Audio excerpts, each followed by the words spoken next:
Alors cette boule de poil là, c'est Nuggets, avec un S. Sa maman de cacahuète est morte juste après sa naissance, à cause du sarcome félin, un genre de tumeur cancéreuse. Quand c'est arrivé, j'étais pas bien.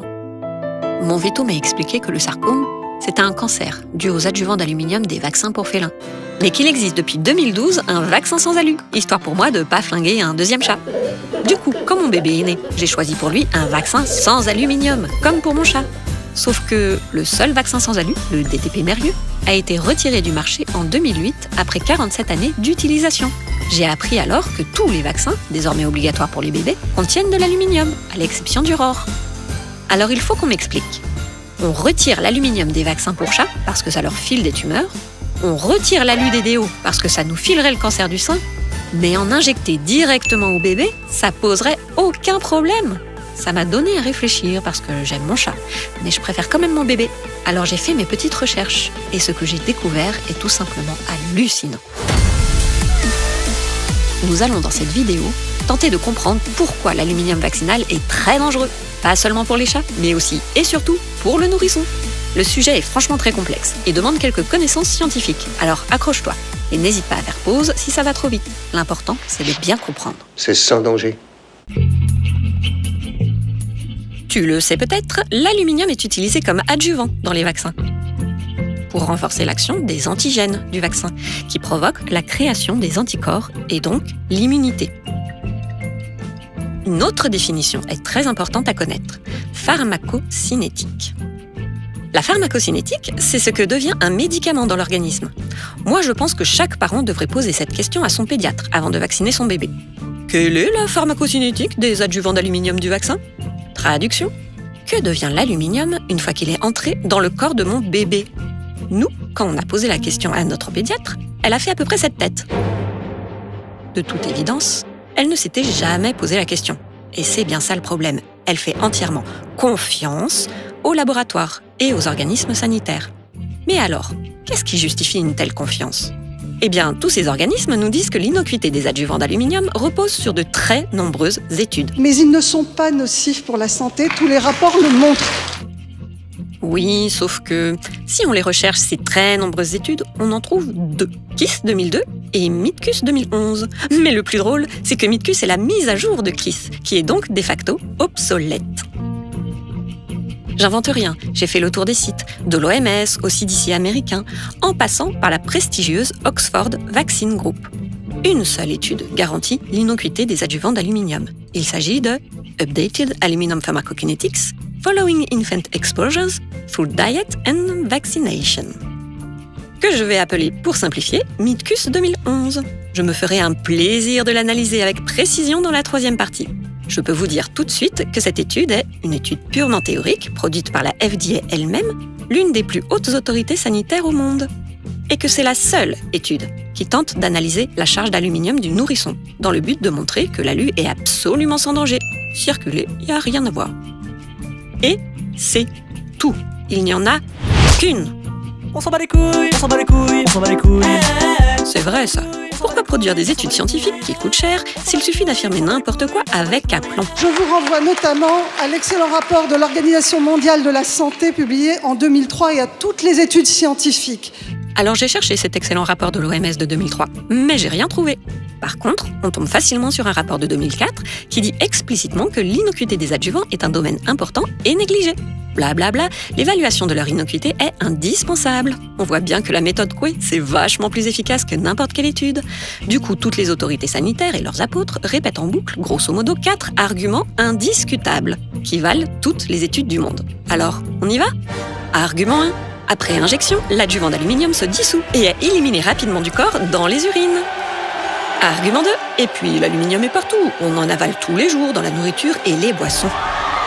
Argument 3. De toute façon, les quantités d'aluminium injectées sont très faibles et respectent les niveaux de sécurité. Argument 4. Et surtout, les adjuvants d'aluminium sont utilisés depuis 90 ans. S'il y avait un problème, on le saurait. Ah bah c'est hyper rassurant tout ça. On y croit, on peut avoir confiance. C'est sans danger. C'est sans danger, oui. C'est tellement sans danger que c'est un peu incroyable. Oui, sauf que ces arguments sont tout simplement faux. C'est parfaitement démontré aujourd'hui, par des rapports officiels ainsi que par de nombreuses études produites par des scientifiques forcément indépendants de l'industrie, un peu partout dans le monde. Ces gens publient leurs travaux, ils sont accessibles et on peut les trouver. Moi, en tout cas, c'est ce que j'ai fait. Et c'est là que j'ai eu la preuve scientifique qu'on nous prenait vraiment pour de gros dindons. Au fait, le savais-tu ? Pourquoi l'aluminium pose-t-il problème et pas le fer ou le zinc ? Bien qu'abondant sur Terre, l'aluminium à l'état naturel est associé à d'autres minéraux. Il n'existe pas à l'état pur, et les composés qu'il forme ne sont pas toxiques pour la vie. Les problèmes ont commencé en 1827 quand Friedrich Wöhler isola l'aluminium et découvrit ses propriétés absolument géniales.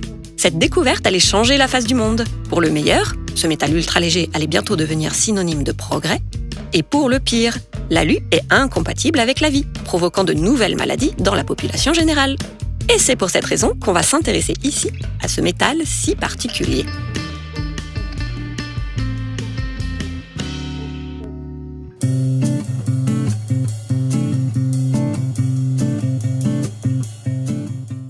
À toi de juger. Argument 1. Après injection, l'adjuvant d'aluminium se dissout et est éliminé rapidement du corps dans les urines. Voilà le postulat jamais vérifié qui a fait consensus jusqu'à récemment. Croire que l'aluminium se dissout, c'est très rassurant. Donc pas la peine de vérifier si c'est vrai, si ? Ah bon ? Alors vérifions. Que devient l'aluminium des vaccins après injection ? Pour le savoir, il faut définir 4 critères. L'absorption, la distribution, la biotransformation et l'élimination de l'aluminium des vaccins. Il existe 2 sortes d'aluminium dans les vaccins, l'hydroxyde d'aluminium et le phosphate d'aluminium. L'hydroxyde étant le plus utilisé, c'est celui qui a été le plus étudié. L'étude la plus précise à ce jour concernant la pharmacocinétique de l'hydroxyde d'aluminium est translocation lente, CCL2 dépendante, de particules biopersistantes du muscle vers le cerveau, réalisée par l'équipe du professeur Gherardi de l'hôpital Henri Mondor de Créteil. Cette étude, qui s'appelle Lauréat Cannes 2013, est un article absolument fondamental. L'un des articles médico-scientifiques les plus consultés ces dernières années. J'y ferai souvent référence, alors pour aller plus vite, je m'y référerai comme suit. Alors voici ce qu'observe. D'abord, la forme. L'hydroxyde d'aluminium se présente sous forme de grosses particules, de la taille d'une bactérie. Les antigènes du vaccin sont collés dessus. Par comparaison, l'aluminium ionique de l'alimentation est 10 000 fois plus petit. Mode d'administration. L'aluminium a été injecté dans le muscle lors de la vaccination. Ça n'a l'air de rien dit comme ça, mais ça veut tout simplement dire que l'aluminium n'est pas passé par les 3 barrières naturelles du corps. En gros, la peau, les intestins et les poumons. Et oui, normalement ces 3 organes sont censés repousser les éléments nocifs qui risquent de s'infiltrer dans notre organisme. Ici, vu que l'aluminium est injecté dans le muscle, il est entré directement dans la forteresse. Cela signifie que 100% de l'aluminium injecté se retrouve dans l'organisme, sans le filtre des barrières naturelles. Et ça, c'est très important à comprendre. On va y revenir. Observons maintenant l'absorption des adjuvants, c'est-à-dire la quantité d'alu dissous qui va entrer dans le sang. Après injection, les particules d'aluminium vont être phagocytées par des cellules immunitaires, notamment des macrophages. Du coup, ces particules ne sont pas dissoutes par le liquide qui baigne les cellules. Une fois gobées, elles restent sous forme particulaire. Et ça, c'est très important à comprendre. L'hydroxyde d'aluminium n'est pas absorbé. Cet adjuvant n'est pas dissous, comme par exemple l'aluminium de l'alimentation. Le postulat de départ, concernant sa biotransformation, était que l'aluminium particulaire était dissous sous forme ionique. Bon ben ça, c'est prouvé, c'est faux. L'aluminium reste majoritairement sous forme particulière. Il est important de noter qu'il va rester concentré dans le système des macrophages. Il ne va pas se diluer un peu partout dans le corps, contrairement à l'aluminium de l'alimentation. Du coup, côté distribution, les macrophages, gavés de particules d'aluminium, vont continuer leur petite vie de macrophages. Ils vont, pour certains, quitter le muscle où a été injecté le vaccin et vont passer péperlito dans les canaux lymphatiques, avant de s'accumuler dans les ganglions lymphatiques. C'est là que va se créer l'immunité d'ailleurs. Ensuite, au bout de 3 semaines, les macrophages chargés de particules d'alu vont entrer dans le sang petit à petit et, vous l'avez deviné, vont terminer dans des organes distants, dont le cerveau, où l'aluminium, toujours inclus dans les cellules immunitaires, va s'accumuler au moins pendant les 6 mois qui suivront l'injection. Que se passe-t-il quand l'aluminium arrive au cerveau ? Eh bien, chez l'adulte sain, le cerveau est protégé des agressions par une muraille très efficace, la barrière hémato-encéphalique. C'est une protection très importante qui garantit le bon fonctionnement du cerveau. On peut raisonnablement conclure que si la barrière hémato-encéphalique est solide et que l'aluminium arrive en faible quantité, il n'entrera pas dans le cerveau. Oui, mais que se passe-t-il si cette barrière n'est pas encore complètement terminée? Eh bien oui, c'est justement le cas du nourrisson, chez qui la barrière hémato-encéphalique, garante du bon fonctionnement du cerveau, est encore en cours de maturation les 6 premiers mois en moyenne. Ben oui, un nourrisson c'est pas fini, ça se développe. C'est pas un mini-adulte, contrairement à ce qu'on veut nous faire croire. Ça a l'air évident dit comme ça, mais nous allons voir que pour toutes les agences sanitaires, on applique des niveaux de sécurité fixés pour l'adulte à des nourrissons. Mais c'est complètement aberrant, non seulement parce qu'il a un poids très faible, évidemment, mais parce que ces barrières naturelles, dont j'ai parlé plus tôt, ne sont pas matures. Il a une barrière intestinale immature, une fonction rénale immature les 6 premiers mois, une barrière hémato-encéphalique immature, bref, il est plus vulnérable aux métaux toxiques. Et le pire du pire, c'est qu'il est en plein développement, notamment son cerveau. Et du coup, le nourrisson ne bénéficie pas des mêmes protections que l'adulte. Ça paraît évident, et pourtant personne ne tient compte de cette donnée capitale. Du coup, l'aluminium qui pénètre dans l'organisme du nourrisson peut entrer dans son cerveau, encore plus facilement que chez l'adulte. Il peut surtout perturber son développement neurologique. C'est notamment pour ça qu'on considère un bébé comme une personne particulièrement à risque. Mais, je vais peut-être un peu vite. Est-ce que l'aluminium pénètre vraiment dans le cerveau? Parce que tu te dis peut-être, il y a une étude qui le dit. Mais est-ce qu'il y en a d'autres? Alors oui, il y en a d'autres évidemment. La première étude de référence sur les adjuvants d'aluminium a été réalisée en 1997. Il s'agit de l'étude de Florent. Cette étude a consisté à injecter des adjuvants à 4 lapins. Des lapins adultes? Non, maintenant que vous me le dites. Florent observe alors que l'aluminium migre jusque dans les cerveaux des lapins. Malheureusement, l'étude n'a duré qu'un seul mois, à peine le temps pour l'aluminium d'atteindre le cerveau. C'est un peu court, jeune homme. De plus, Florent fait une grave erreur dans son étude. Il considère que le postulat de départ, la dissolution de l'aluminium particulaire injecté, est forcément vrai. Du coup, il ne s'intéresse qu'au taux sanguin d'aluminium, qui évidemment est très faible, puisqu'on sait maintenant que les adjuvants d'alu ne sont pas dissous, et qu'ils migrent concentrés dans les macrophages et par les voies lymphatiques. Donc, ne considérer que le taux sanguin en aluminium pour garantir l'innocuité des adjuvants est une très mauvaise idée. Florent donne dans son étude des taux d'absorption assez étonnants. 17% en un mois pour l'hydroxyde et 51% pour le phosphate. Sauf qu'on n'a pas la moindre idée de la forme de cet aluminium qu'il retrouve dans le sang. Il présuppose que l'alu est dissous sous forme Al3+. Or, à observer que cet aluminium relevé dans le sang est en très grande majorité encore sous forme particulière, au sein des macrophages. C'est une très grave erreur basée sur un postulat faux. Et on verra plus tard pourquoi c'est une grave erreur. Mais Florent 97 reste une étude de référence, surtout en ce qui concerne l'élimination de l'aluminium vaccinal. Parce que là, on a parlé de l'absorption, de la biotransformation et de la distribution, mais on n'a pas parlé de l'élimination, c'est-à-dire le fait de savoir quand et en quelle quantité l'aluminium quitte l'organisme. C'est un peu ça qui nous intéresse en fait. L'étude observe notamment que l'élimination des particules d'hydroxyde d'aluminium est très limitée. Au bout d'un mois, seul 5,6% de l'hydroxyde d'alu est retrouvé dans les urines des 2 lapins adultes. Si la dissolution de l'aluminium avait été de 17% comme le présuppose Florent, on aurait dû retrouver, grosso modo, ces 17% dans les urines. Mais ce n'est pas le cas. Florent aurait dû en déduire que l'aluminium qu'il a retrouvé dans le sang n'était pas entièrement sous forme soluble. Cette observation n'est pas étonnante, car ces particules sont très grosses. Elles sont difficiles à éliminer pour les reins, et en particulier chez le nourrisson, qui de toute façon a une fonction rénale immature. Il élimine très mal les toxines. Cette observation est très importante. Elle vient tout simplement contredire le postulat de départ. Non, l'hydroxyde d'aluminium ne se dissout pas rapidement. Non, il ne s'élimine pas rapidement du corps.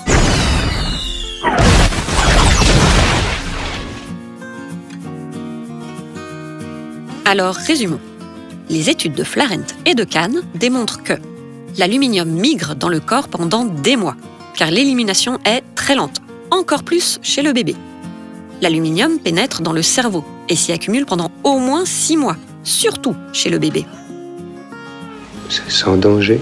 Pourtant, l'Académie de médecine souligne dans son rapport de 2012 à propos des faibles taux sanguins observés par l'étude de Florent qu'il est peu probable que l'aluminium apporté par les vaccins ait une influence significative sur le risque d'exposition à l'aluminium en général, et que ceci explique la sécurité réelle des adjuvants aluminiques. Ce travail, expérimental unique à ce jour, sert pour la modélisation de la pharmacocinétique des adjuvants. Comment une étude qui n'a duré qu'un seul mois, sur seulement 2 lapins adultes par adjuvant, pourrait être une garantie quelconque? Mais bien au contraire, l'étude démontre que l'argument 1, qui faisait consensus, est biologiquement faux. L'aluminium reste coincé dans le corps pendant des mois. De plus, il atteint le cerveau, ce qui est une information hyper alarmante, en particulier pour le nourrisson, dont la barrière hémato-encéphalique est immature et dont le cerveau est en plein développement. Mais je vous vois plisser les yeux, bande de sceptiques. Vous vous demandez, à juste titre, si cette pénétration cérébrale observée chez l'animal est valable chez l'humain. Alors on va faire un petit tour d'horizon des études qui démontrent la pénétration cérébrale de l'aluminium chez l'homme. Ça commence en gros dans les années 70 avec la fameuse démence des dialysés. À cette époque, les insuffisants rénaux étaient soignés avec des dialyses des reins artificiels bourrés d'aluminium.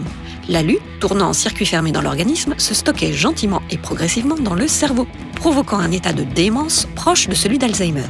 Et bien sûr, ils en mouraient. C'est à cette époque qu'on a compris le caractère hautement neurotoxique de l'aluminium. Évidemment, dans ce cas extrême, les quantités d'aluminium étaient énormes. Alors, résumons. L'aluminium est un neurotoxique, c'est-à-dire qu'il est un danger pour le système nerveux central. La littérature ne manque pas d'études sur les effets neurotoxiques de l'aluminium, c'est parfaitement reconnu aujourd'hui. Concernant précisément le nourrisson, le rapport du HCSP cite une étude menée spécifiquement sur des prématurés, perfusés avec des solutions contenant de l'aluminium. Ces bébés témoignaient d'un retard du développement mental pour des doses aussi infimes que 45 microgrammes par kilo par jour d'aluminium. Notons que 15 ans plus tard, une autre étude sur ces mêmes enfants a relevé une diminution de la masse osseuse au niveau des lombaires et de la hanche. Certains effets de l'aluminium sont donc visibles 15 ans après l'intoxication.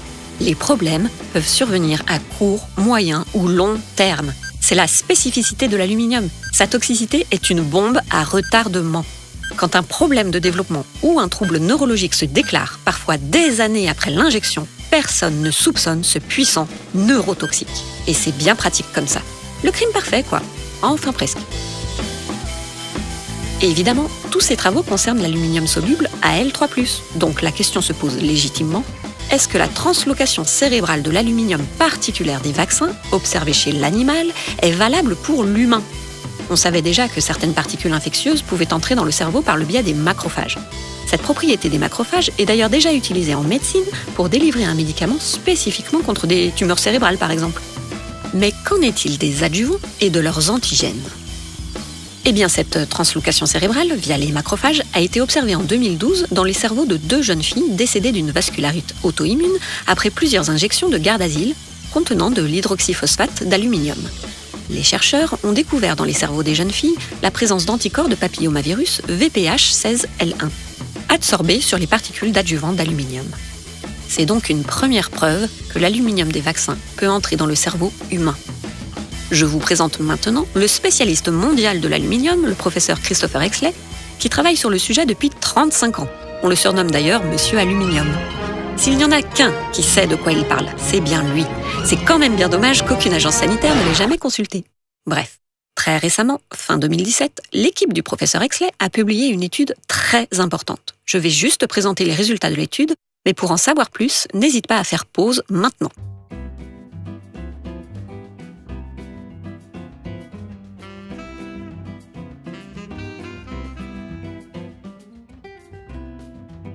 Il a observé la présence d'aluminium inclus dans des cellules immunitaires en quantité étonnante dans les 15 cerveaux des personnes autistes qu'il a réussi à obtenir, dont 5 qu'il a pu prélever lui-même selon un protocole rigoureux spécifique à l'aluminium.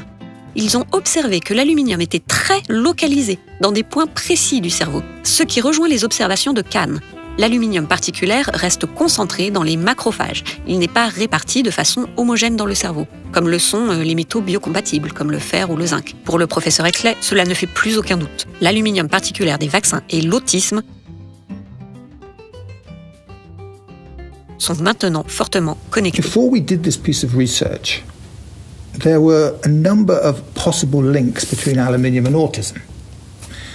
I did not see that the science there was strong enough in any way to make that a really positive link. So I did not see a role for aluminium in autism, and I didn't see a role for aluminium in vaccines in autism. I have to change my mind now on both of these. I have to change my mind that aluminium has a role in autism. I believe it now does. Now, because I have seen the same cells from that we would see at an injection site carrying a cargo of aluminium into the brain tissue of individuals who died with autism, I would now say that we have to think very carefully about who receives a vaccine which includes an aluminium adjuvant. You know, we need to think carefully, is this vaccine a life-saving vaccine or not? And if it isn't, don't have it with an aluminium adjuvant. We're not necessarily talking about immediate effects either. We're talking about potential long-term effects, as we've seen with autism. This is not something that is necessarily immediate, and it is something that can happen over months, years, or even decades. So we need now to be extremely careful and cautious about when we decide to use a vaccine which has an aluminium adjuvant. It worries me enormously to see these data, and I was not worried before we had these data. Alors, d'après toutes les études citées, on peut résumer ainsi sans aucun doute possible. L'aluminium, sous forme Al3+, ou particulaire, peut gagner le cerveau de façon retardée, lente et accumulative. Les particules peuvent pénétrer dans le cerveau par le biais des macrophages. C'est expérimentalement démontré. Yes, science! Si la barrière hémato-encéphalique est solide, a priori, pas de problème. Si la barrière hémato-encéphalique est immature ou endommagée, par exemple si l'individu a certaines susceptibilités génétiques, l'aluminium peut entrer dans le cerveau bien plus facilement. Vous me direz peut-être, ok, un peu d'alu dans le cerveau, et alors c'est quoi le problème ? L'aluminium est très neurotoxique. Il est extrêmement dangereux pour le système nerveux central, en premier lieu le cerveau. Car l'aluminium a la capacité de déclencher des inflammations. C'est même son rôle en fait. C'est pour ça qu'on le met dans les vaccins. Seulement une inflammation dans le cerveau, ça fait des dégâts. On va y revenir en détail dans l'argument 4. L'aluminium n'a strictement aucune fonction biologique. Il est forcément toxique pour tout organisme vivant. De plus, il est extrêmement biopersistant, l'inverse de biodégradable. Il peut rester dans l'organisme des mois, voire des années. L'intoxication à l'aluminium peut avoir des effets à court, moyen ou long terme. Sa toxicité est retardée. Et c'est ça qui fait toute la complexité de la toxicité de l'aluminium. Mais c'est aussi ses spécificités qui font de l'aluminium un excellent adjuvant. Un adjuvant un peu trop excellent en fait. Du coup, on se demande, l'aluminium des vaccins est-il dangereux pour mon bébé, oui ou non ? Pour te rassurer, les organismes sanitaires dégaineront alors le deuxième argument.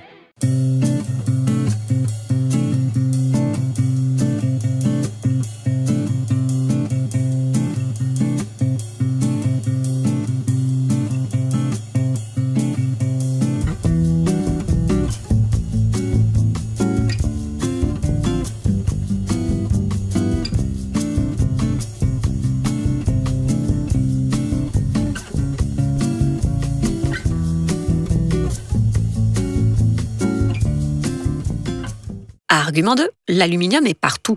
On en avale tous les jours dans la nourriture et les boissons. Les vaccins constituent un fifrelin d'aluminium par rapport à ce qu'on absorbe avec l'alimentation. Je me suis donc posé une première question. Quelle quantité d'aluminium ingère-t-on par jour via la nourriture ? Sur le site Vaccination Info Service du ministère de la Santé, il est précisé que les sources quotidiennes d'apport dans l'organisme sont de 3 à 5 mg par jour par voie orale. Mais ce n'est pas très clair. Parle-t-on des quantités ingérées ou des quantités qui entrent effectivement dans le sang, autrement dit des quantités absorbées ? Pour le savoir, j'ai trouvé sur le site de l'ANSM un rapport de l'ex-AFSA assez précis. On y trouve des tableaux qui récapitulent les teneurs en aluminium par aliment. On voit d'emblée que la plupart ont moins de 1 mg par kilo d'aluminium, le pain étant l'une des sources principales avec 4 mg d'aluminium par kilo de pain. Le rapport conclut que l'adulte ingère 0,16 mg par kilo par semaine, environ 1,37 mg par jour pour 60 kg, et le bébé 0,43 mg par kilo par semaine, soit 0,3 mg par jour pour 5 kg. Pour rappel, une injection d'Infanrix EXA contient 0,82 mg. Un fifrelin. Partons donc sur le chiffre avancé par le site Vaccination Info Service de 3 mg ingérés par jour pour l'adulte. Se pose alors une deuxième question. Quelle quantité d'aluminium ingérée par la nourriture entre vraiment dans le sang? Parce que c'est un peu ça qui nous intéresse en fait. D'après le rapport de l'ex-AFSAPS sur l'aluminium dans les cosmétiques, on apprend que l'aluminium ingéré, sous forme Al3+, est stoppé par la barrière intestinale. 0,1% à 0,3% passe cette barrière intestinale, tandis que plus de 99,7% finit là. L'aluminium absorbé dans le sang est filtré à 80% par les reins et rejeté dans les urines en moins de 2 semaines. Tout cela est valable pour l'adulte sain. L'EFSA retient donc la valeur de 0,1% d'absorption. On peut donc comparer les deux apports d'aluminium ainsi. L'aluminium de la nourriture et des boissons, aluminium soluble Al3+, pénètre durablement à 0,1% dans l'organisme, tandis que l'aluminium des vaccins est injecté, donc pénètre durablement à quasi 100% dans l'organisme sous forme non soluble. L'aluminium soluble est éliminé à 99,9% en moins de 2 semaines, tandis que l'hydroxyde d'aluminium des vaccins est trop gros pour être éliminé rapidement. Cela va prendre au mieux 6 mois. Petite remarque au passage, il est important que l'adjuvant du vaccin reste longtemps dans le corps. S'il était éliminé rapidement, il serait moins efficace. Mais pour le nourrisson, c'est un peu différent. Car n'oublions pas que le bébé a une fonction rénale immature les 6 premiers mois en moyenne. Il n'est pas capable d'éliminer les métaux toxiques correctement. De plus, sa barrière intestinale est également immature. Il peut absorber 10 fois plus d'aluminium que l'adulte. Le bébé est donc particulièrement pollué par l'aluminium, comme en témoigne le rapport de l'ex-AFSA. Sachant cela, faisons un petit calcul.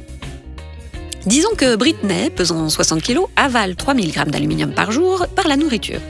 Avec un taux d'absorption de 0,1%, on obtient une quantité d'aluminium dans le sang de 0,003 divisé par 60, soit du 0,05 microgrammes par kilo par jour pour un adulte moyen. Pour le bébé Jean-Kévin, on sera plutôt sur du 1% d'absorption. Il absorberait donc 0,6 microgrammes par kilo par jour. Passons maintenant à l'apport d'aluminium par la vaccination pour le bébé. Si on injecte l'Infanrix EXA et le Prevnar, comme prévu par le calendrier vaccinal à 2 mois, c'est 0,945 mg d'aluminium qui va migrer dans l'organisme. Et si cet organisme pèse 5 kg, un bébé de 2 mois, on obtient une charge de l'ordre de 189 microgrammes par kilo par jour, qui va perdurer pendant des mois, en augmentant régulièrement du fait d'une élimination très faible de l'aluminium des vaccins et de l'injection régulière des vaccins du calendrier la première année de vie. Une petite partie est certes éliminée au cours du temps, mais la grosse majorité de cet aluminium persiste dans le corps du nourrisson pendant des mois, faisant augmenter mathématiquement la charge en aluminium du nourrisson à chaque injection. Au fait, c'est quoi la charge corporelle d'un toxique ? C'est la quantité de toxiques, métaux lourds, pesticides, additifs, qui persistent et s'accumulent dans l'organisme, mesurée à un temps donné. Plus l'accumulation est importante, plus le risque d'avoir un problème de santé est grand. Une forte charge d'aluminium dans un tout petit organisme est une information extrêmement inquiétante. D'où le mythe de l'élimination rapide de l'aluminium qui camoufle le danger de la charge corporelle en aluminium du bébé. De nos jours, nos corps sont hyper pollués par les substances chimiques, et ce, dès la naissance, notamment via la vaccination. Tu imagines que pour obtenir la même concentration d'aluminium chez l'adulte que celle relevée chez le bébé à 2 mois, il faudrait injecter 22 vaccins contre l'hépatite B à un adulte de 60 kg. C'est simple, le nourrisson reçoit en un jour par la vaccination 300 fois plus d'aluminium que l'adulte n'en absorbe par la nourriture, du fait des caractéristiques physiologiques particulières du nourrisson et de la pharmacocinétique spécifique des adjuvants. Alors si en plus on considère la concentration de l'aluminium, on arrive à des taux hallucinants, de l'ordre de 4000 fois plus. D'autant que, si tu as bien compris, l'aluminium des vaccins reste confiné dans le système des macrophages qui représentent environ 1 à 3% du poids du corps. Bref, l'aluminium n'est pas dilué, il reste très concentré, contrairement à l'aluminium de la nourriture qui, lui, se diffuse dans tout l'organisme. Ok, j'avoue, le sujet est très complexe, mais une chose est absolument claire. Tu sais maintenant quoi penser quand tu entends Un fifrelin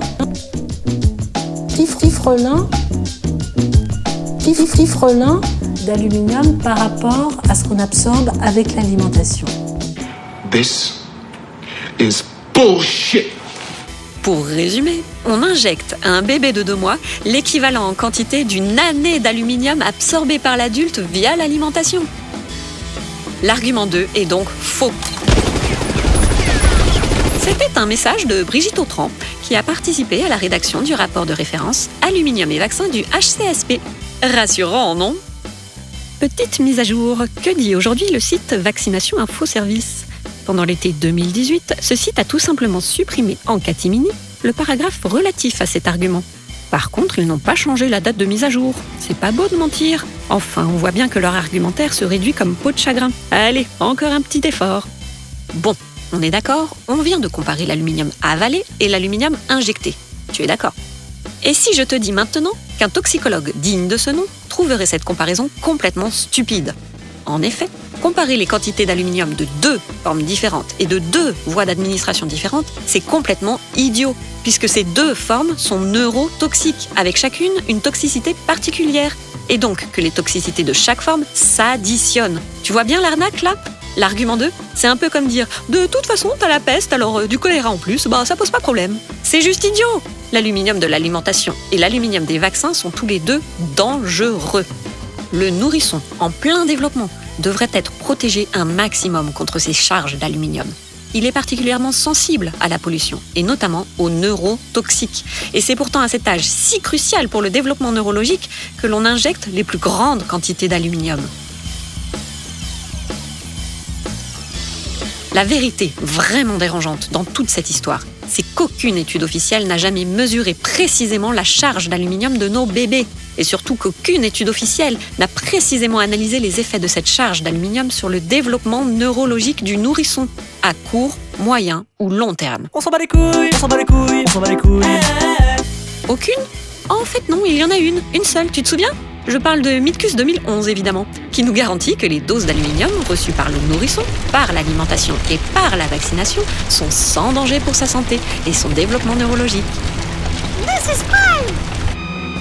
C'est sans danger. Eh bien, préparez vos mouchoirs, c'est ce que nous allons voir.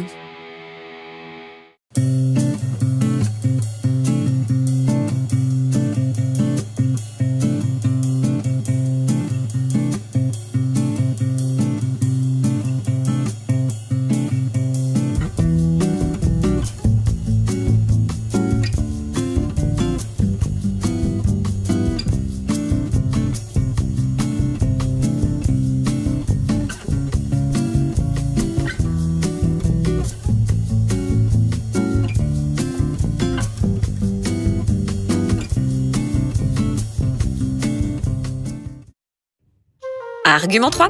L'aluminium des vaccins est injecté en faible quantité et toujours sous les niveaux de sécurité. Et voilà, comme promis, on va analyser enfin la seule étude qui permet à toutes les agences sanitaires du monde d'affirmer que les adjuvants d'aluminium des vaccins ne sont pas dangereux. Et évidemment, il s'agit d'une étude théorique qui se base en grande partie sur l'étude de notre ami Flarent. Tu te souviens, les 4 lapins adultes? Cette étude a été financée en 2011 par la FDA elle-même dans le but de rassurer le public et la communauté scientifique qui commençait très sérieusement à douter de l'innocuité des adjuvants d'aluminium. Alors, que dit cette étude? L'idée est la suivante. Déterminer la charge théorique d'aluminium du nourrisson en évaluant l'apport par l'alimentation, l'aluminium est notamment utilisé comme anti-agglomérant dans le lait artificiel, et par la vaccination, en tenant compte des 2 sortes d'adjuvants, le phosphate et l'hydroxyde, ce qui est une très bonne idée, à la base. Notons tout de suite que Mythcus se base sur le calendrier vaccinal américain. Mais maintenant que 11 vaccins sont obligatoires en France, nos bébés reçoivent la même quantité d'aluminium que les bébés américains la première année. Une fois que ces quantités d'aluminium sont déterminées à l'aide d'une équation mathématique, Mythcus en fait de jolies courbes sur un graphique. Vous remarquez au passage que l'apport en aluminium par la vaccination est supérieur à l'apport par l'alimentation, et évidemment. Puis, Mythcus vérifie que ces courbes représentant la charge théorique d'aluminium du nourrisson n'atteignent pas les niveaux de sécurité définis par les agences sanitaires. Tu sais, la fameuse dose journalière acceptable d'un poison. Ces niveaux dits de sécurité sont censés garantir l'innocuité des doses journalières d'aluminium qu'on ingère par l'alimentation. Le premier gag, c'est que ces niveaux sont définis pour l'adulte sain, mais on les applique sans état d'âme au nourrisson. Ce qui est franchement YOLO, mais tu as compris le délire. Si les courbes de quantité d'aluminium restent sous le niveau de sécurité, elles sont considérées comme inoffensives. Et un simple coup d'œil au graphique de Midkus suffirait à rassurer n'importe quelle mère poule un peu trop inquiète. On est loin des niveaux considérés comme toxiques. Sauf que... Premier problème, les niveaux de sécurité. Midkus utilise tout naturellement les niveaux de sécurité fixés par l'ATSDR américaine, qui stipule qu'il ne faut pas dépasser la dose de 1 mg d'aluminium par kilo par jour, soit l'équivalent de la quantité d'aluminium absorbée si on mange 15 kg de pain par jour pour un adulte de 60 kg. Tu comprends mieux pourquoi les zones de sécurité sont si larges? Avec un niveau de sécurité pareil, tu peux avaler 15 kg de pain par jour sans problème. Ils sont trop forts, ces Américains. Mais nous sommes en Europe. Et le niveau de sécurité retenu par l'EFSA est de 1 mg d'aluminium par kilo par semaine, soit un niveau 7 fois moins élevé. Alors il se passe quoi si on utilise un niveau de sécurité européen? Eh bien, on voit tout de suite que chaque courbe représentant la charge d'aluminium du nourrisson dépasse déjà les niveaux de sécurité. Et ici, on ne considère qu'une petite partie de l'aluminium injecté au bébé, car, en effet, deuxième problème, on ne considère que l'aluminium soluble Al3+, retrouvé dans le sang. Tu le sens venir là, l'entubage? Si tu te souviens de la pharmacocinétique des adjuvants, tu sais qu'ils sont insolubles, migrant au sein des macrophages sous forme particulière, via les voies lymphatiques. Ce qu'il faut bien comprendre, c'est que les niveaux de sécurité ne sont fixés que pour l'aluminium soluble Al3+, de l'alimentation. Mais ici, on doit évaluer la toxicité de l'aluminium particulière des vaccins qui n'a ni le même mode d'administration, ni la même pharmacocinétique, ni donc la même toxicité. Qu'à cela ne tienne, il suffit de croire que l'aluminium se dissout au moins en partie. L'erreur consiste donc à croire que seul cet aluminium dissous est toxique et que seul cet aluminium dissous participe à la charge corporelle en aluminium du nourrisson. Cela implique donc l'idée que les particules d'aluminium, elles, ne comptent pas. Elles sont purement et simplement effacées de l'étude. C'est du pur génie. Je m'explique parce que c'est pas évident à comprendre. Si tu as bien suivi mon exposé, tu sais maintenant qu'il y a deux problèmes avec l'aluminium. L'aluminium soluble Al3+, provenant en grande partie de l'alimentation. Sa toxicité dépend de la quantité. En gros, la dose fait le poison. C'est une toxicité chimique classique. Mais il y a un deuxième problème. L'aluminium particulaire a des propriétés et donc une toxicité différente de l'aluminium soluble Al3+. On va voir dans une minute que la toxicité des adjuvants relève du domaine extrêmement complexe de la toxicité des particules fines, qui est décorrélée de la dose. En gros, plus la particule est fine, plus elle fait des dégâts. Donc, ne considérer que l'une des formes de l'alu en zappant l'autre, c'est une monumentale erreur de toxicologie. Midkus, lui, il s'en met pas. Il fait exactement comme si les particules n'étaient pas toxiques, alors qu'elles sont justement utilisées dans les vaccins pour leur capacité à provoquer des inflammations. Midkus considère que seul l'aluminium soluble Al3+, doit être pris en compte pour évaluer la charge globale de l'aluminium. C'est du délire! Les particules sont effacées des calculs, c'est pas grave. Et ce tour de passe-passe lui permet donc de faire disparaître par magie 83% de l'hydroxyde d'aluminium et 49% du phosphate d'aluminium. Tu as bien entendu? Midkus estime que 83% de l'hydroxyde d'aluminium ne pose aucun problème, sous prétexte, justement, qu'il est encore sous forme particulière non dissoute. Alors tu me diras, mais comment il a pu faire ça? Mais c'est très simple. Il se base sur les fameux taux d'absorption de notre ami Flarent, dont j'ai déjà parlé dans la première partie, qui dit que seuls 17% de l'hydroxyde et 51% du phosphate d'aluminium se dissolvent. Or, Flarent n'a pas cherché à déterminer sous quelle forme migrait cet aluminium retrouvé dans le sang des lapins. Si l'hydroxyde d'aluminium avait été dissous à hauteur de 17%, on aurait dû retrouver ces 17% dans les urines des lapins. Or, ce n'est pas le cas. Lui observe que cet alu est encore sous forme particulière. Midkus ne se pose même pas la question. Pour lui, c'est évident, cet aluminium est sous forme soluble. Pas besoin de vérifier. Ben, c'est tout simplement faux. Si on veut déterminer sérieusement la charge corporelle globale en aluminium, il faut considérer que l'aluminium des vaccins est à quasi 100% dans l'organisme. Il ne disparaît pas par magie. Et puis, les niveaux de sécurité n'étant fixés que pour l'alimentation, on ne peut pas les utiliser pour évaluer la toxicité de l'aluminium particulaire injecté. C'est anti-scientifique. Point barre. À la limite, si on avait appliqué les doses maximales préconisées par la FDA pour les nutritions parentérales des nourrissons, à savoir une dose maximale de 5 microgrammes par kilo par jour, là bon, ça aurait été un peu plus crédible. Mais franchement, utiliser des niveaux prévus pour l'alimentation, c'est juste complètement idiot, ou alors très malin, suivant le but recherché. Autre chose de très gênant, il y a 2 courbes séparées pour l'hydroxyde d'alu et le phosphate d'alu. C'est drôlement malin. Ça divise encore plus les quantités d'aluminium, vu qu'en réalité le nourrisson reçoit dans les vaccins les 2 adjuvants souvent le même jour. Donc il devrait y avoir une courbe supplémentaire qui additionne les 2 adjuvants, non? C'est l'erreur classique, bien commode. On n'étudie les toxiques que 1 par 1, et on n'étudie jamais l'effet cocktail, c'est-à-dire les interactions entre les toxiques. L'aluminium et le glyphosate, par exemple. Cela permet surtout de minimiser à l'extrême les risques. Ce modèle consistant à compartimenter les toxiques est simpliste, absurde et déconnecté de la réalité. Bon, résumons. Les niveaux de sécurité européens ne sont pas respectés. Même si on ne tient compte que de la petite proportion de l'aluminium retrouvé dans le sang, les niveaux de sécurité sont durablement dépassés. Nous parlons donc ici d'une exposition toxique à l'aluminium au moins durant la première année de vie, si on suit le calendrier vaccinal obligatoire. Cela veut tout simplement dire que l'argument 3 est faux. Bref, tu sais quoi penser quand tu entends Madame Autran dire ? On sait, il est mesuré que la quantité d'aluminium présente dans les vaccins est très en dessous des doses maximales autorisées par l'OMS. Mais bien sûr.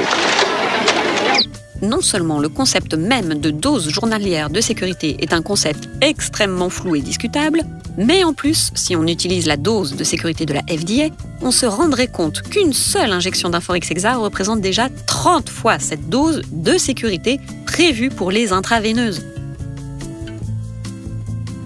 Mais encore une fois, je trouve qu'on ne pose pas les bonnes questions. Car la véritable question, celle qui a une réelle importance selon moi, c'est celle-ci.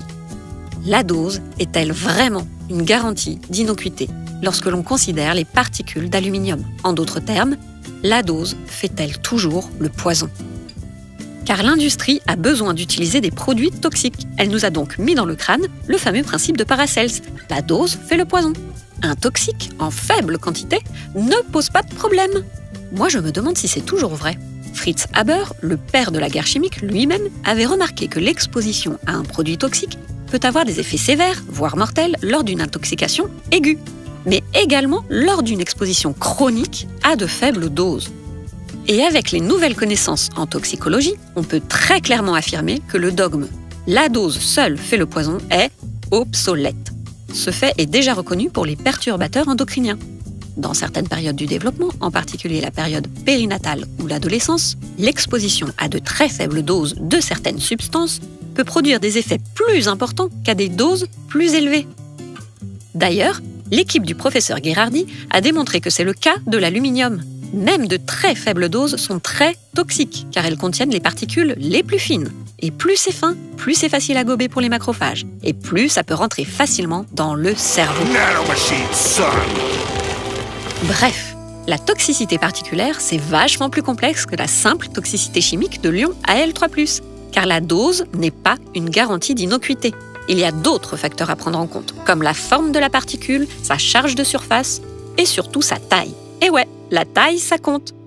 D'autant que ces niveaux de sécurité sont déterminés de façon extrêmement discutable et que nous avons tous un seuil de tolérance différent, avec un taux d'élimination des toxiques propre à chacun. Selon le physicien Eric Milstone, professeur de politique scientifique et spécialiste du système de réglementation de la sécurité des aliments, je vous mets au défi de trouver une quelconque étude scientifique qui justifie le principe de la dose journalière acceptable. Car il n'y en a pas. La sécurité des consommateurs repose sur l'utilisation d'un concept qui a été imaginé à la fin des années 50 et est devenu un dogme intangible, alors qu'il est complètement dépassé et que personne ne peut en expliquer la légitimité scientifique. Bref, tu comprends mieux pourquoi, selon les spécialistes de l'aluminium, le professeur Exley, il ne peut exister de niveau de sécurité pour l'aluminium. Ne considérer que la dose comme gage d'innocuité, c'est un peu comme dire « je vais te tirer dessus, mais avec une toute petite balle, donc il n'y a aucun risque ». Eh bien, ces particules fines, il faut les voir comme des balles. Et elles n'ont pas besoin d'être nombreuses pour faire de gros dégâts. Motherfucker. Surtout chez un bébé. Fuck me. Un nourrisson devrait impérativement être protégé contre tout neurotoxique, plomb, mercure, aluminium et autres, que ce soit par l'alimentation ou par la vaccination. Alors, si après toute cette démonstration, tu crois encore que Mythcus est une étude valable pour garantir l'innocuité des adjuvants d'aluminium, ben tu seras bien la seule. J'ai fait toute ma démonstration, là, ça m'a pris un temps fou, mais je viens juste de me rendre compte que l'étude a été désavouée par la FDA elle-même. Si tu vas sur son site, tu ne trouveras plus l'étude. Elle a été archivée avec cette mention « This web page may be out of date ». Out of date? Non mais sérieux, j'ai fait tout ce boulot pour m'apercevoir que l'étude de Mythcus est désormais considérée comme obsolète. Je ne sais pas si tu te rends compte, mais aujourd'hui, il n'y a plus d'étude officielle qui garantit l'innocuité des adjuvants d'aluminium. C'est fini.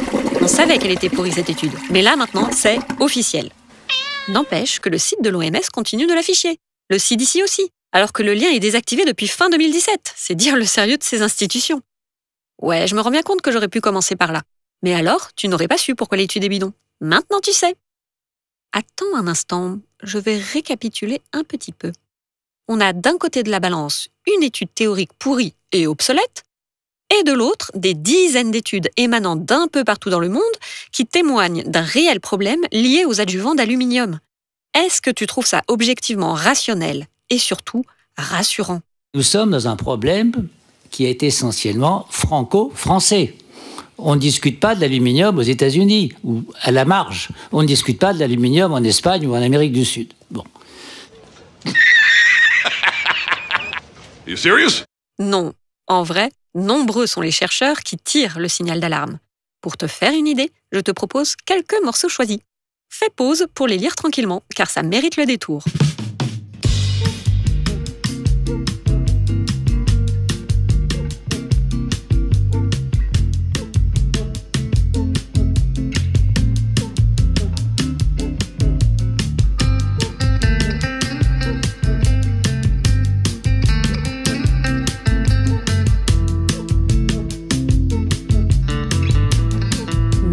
Mais si tu crois toujours au Père Noël et à l'innocuité des adjuvants d'aluminium, il reste un argument massu.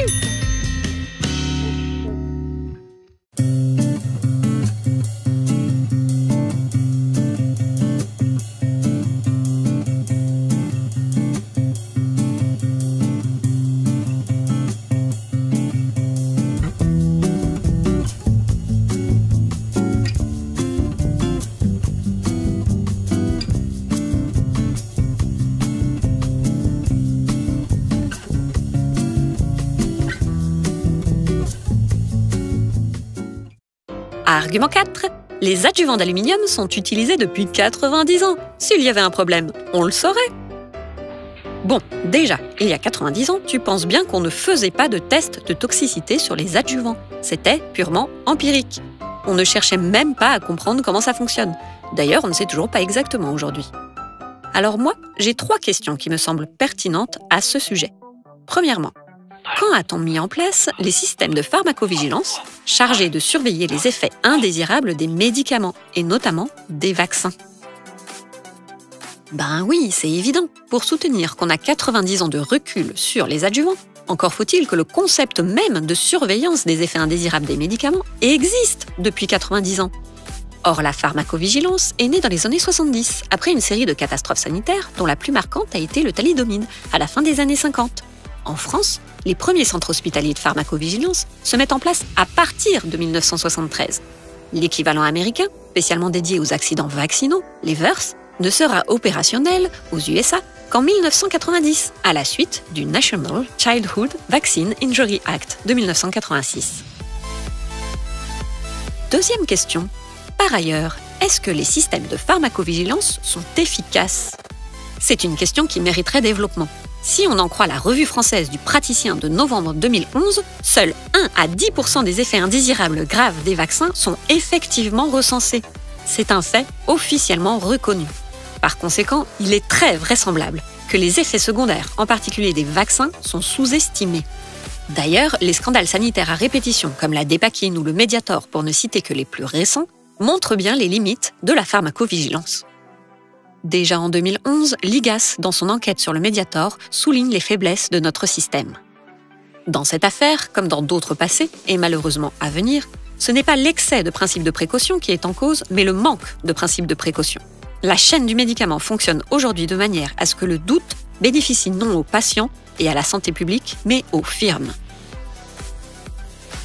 Au sujet de l'aluminium, William K. Hubbard de la FDA déclarait déjà en 2003 « Malgré le fait que la toxicité de l'aluminium ne soit pas détectée cliniquement, elle peut être grave chez certaines populations de patients, comme les nouveau-nés, et elle peut être plus courante que ce que l'on reconnaît. » Mais pour moi, la question la plus importante est la suivante. Depuis quand injecte-t-on de l'aluminium à des nourrissons ? Par souci de précision, je vais me baser sur les données du CDC américain, qui fait du bon boulot épidémiologique. En France, impossible de trouver ces informations. Alors, jusqu'en 1983, le calendrier vaccinal américain recommandait l'injection d'un DT-Coq mis au point en 1949, DTP en anglais, contenant de l'aluminium, un polio oral sans adjuvant et un ROR, MMR en anglais, sans adjuvant également. Chaque nouveau-né américain recevait donc théoriquement 3 doses d'aluminium avant l'âge d'1 an, si on respectait les recommandations. C'est à partir des années 90 que les nourrissons vont recevoir systématiquement de plus en plus de vaccins adjuvés, notamment avec l'arrivée de l'hépatite B, injectée dès le jour de la naissance, 3 doses de 0,250 mg avant l'âge d'1 an. Puis vont suivre les pneumocoques en 2000 et autres méningocoques en 2005 et leurs doses d'aluminium respectives.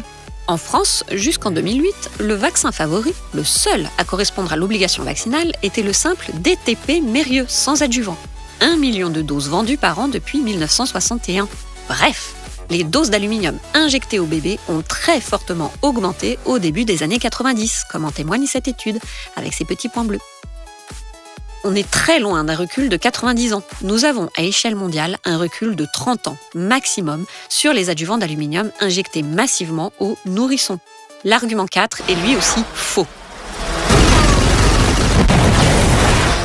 Tu me diras à juste titre, 90 ans ou 30 ans de recul. Quelle différence si aucune alerte n'a été détectée? Seulement voilà, il y a 30 ans, dès les années 90, l'histoire de la santé publique mondiale a commencé à prendre un tournant très inquiétant. Si on se réfère encore une fois aux chiffres du CDC, qui fournit les données les plus précises, une nouvelle épidémie s'est développée exactement au même moment chez les nourrissons, quel que soit leur pays, quel que soit leur milieu, même les plus fortunés, ou leur origine ethnique. Mais de façon particulièrement remarquée aux États-Unis. Je veux parler évidemment des troubles du développement neurologique, un large spectre de troubles comprenant entre autres les troubles du spectre autistique, pour ne pas dire tout simplement autisme. Ces troubles étaient déjà si marquants et si nombreux à la fin des années 90 que le CDC a commencé à surveiller l'évolution de près, une évolution exponentielle d'année en année. Oui, je sais, tu penses peut-être que cette augmentation n'est pas réelle, que tout va bien dans le meilleur des mondes et que la seule chose qui a changé ces 30 dernières années, ce sont les critères de diagnostic. Comme si les diagnostics changeaient chaque année. D'ailleurs, le Congrès américain dès 2003 précise dans un rapport sur l'utilisation du mercure l'augmentation de l'autisme est réelle et ne peut pas être expliquée par un changement dans les critères de diagnostic ni par un meilleur diagnostic. Et en plus, c'est pas tant l'augmentation le problème. Le problème, c'est le nombre. En 2011, l'ex-secrétaire général de l'ONU, Ban Ki-moon, soulignait déjà la gravité de la situation. De tous les troubles graves du développement, l'autisme est celui qui connaît la plus rapide expansion dans le monde. Cette année, le nombre de cas d'autisme diagnostiqués chez des enfants sera supérieur au diagnostic de diabète, de cancer et de sida additionnés. Pour 2011, l'ONU donne le chiffre de 67 millions d'autistes dans le monde. Ouais, l'équivalent de la population française. Et pour les États-Unis, le dernier rapport officiel, datant d'avril 2018, portant sur l'année 2014, montre une augmentation de 150% des cas d'autisme depuis l'an 2000. La prévalence est officiellement de 1 enfant sur 59, dont 30% en déficience intellectuelle. Et puis, entre nous, tu connais toi un organisme qui changerait les critères de diagnostic juste histoire d'affoler les populations, alors qu'il n'y a même pas de médicaments à vendre? Non, c'est même plutôt l'inverse en général, parce que ça, cette courbe-là, elle témoigne d'un très sérieux problème dans notre système de santé publique. Par ailleurs, Le fait que le nombre d'enfants atteints soit si élevé partout sur Terre devrait nous faire nous interroger. Quel facteur environnemental partage tous les enfants de la planète? Perso, je vois se dessiner un lien potentiel. La vaccination. Enfin, au moins l'un de ses composants. Every puzzle has an answer. Ah, mais au fait, tu penses peut-être, à juste titre, qu'il n'y a pas de lien entre autisme et vaccination et que ça a été scientifiquement démontré. Tu te réfères probablement aux 42 études que l'American Academy of Pediatrics affiche sur son site. Alors je me permets de faire appel à ton esprit scientifique et te demande de juger de la pertinence de ces études. En effet, sur les 42 études, nous avons 27 études qui portent exclusivement sur le ROR, qui ne contient pas d'aluminium. 12 études qui portent sur le thymérosal, le conservateur au mercure, et seulement 3 qui étudient d'autres facteurs, à savoir Di Stefano 2013. Cette étude cherche à évaluer si les enfants autistes ont reçu plus d'antigènes que les autres et conclut que le nombre d'antigènes n'est pas corrélé à l'autisme. L'étude écarte donc tous les autres facteurs, ce qui ne permet pas d'évaluer les vaccins dans leur totalité. Klein 2011, cette étude compare des enfants souffrant de maladies métaboliques génétiques à un groupe d'enfants en bonne santé. Et évidemment, les deux groupes d'enfants sont vaccinés de la même façon et on retrouve les mêmes effets secondaires à court terme dans les deux groupes.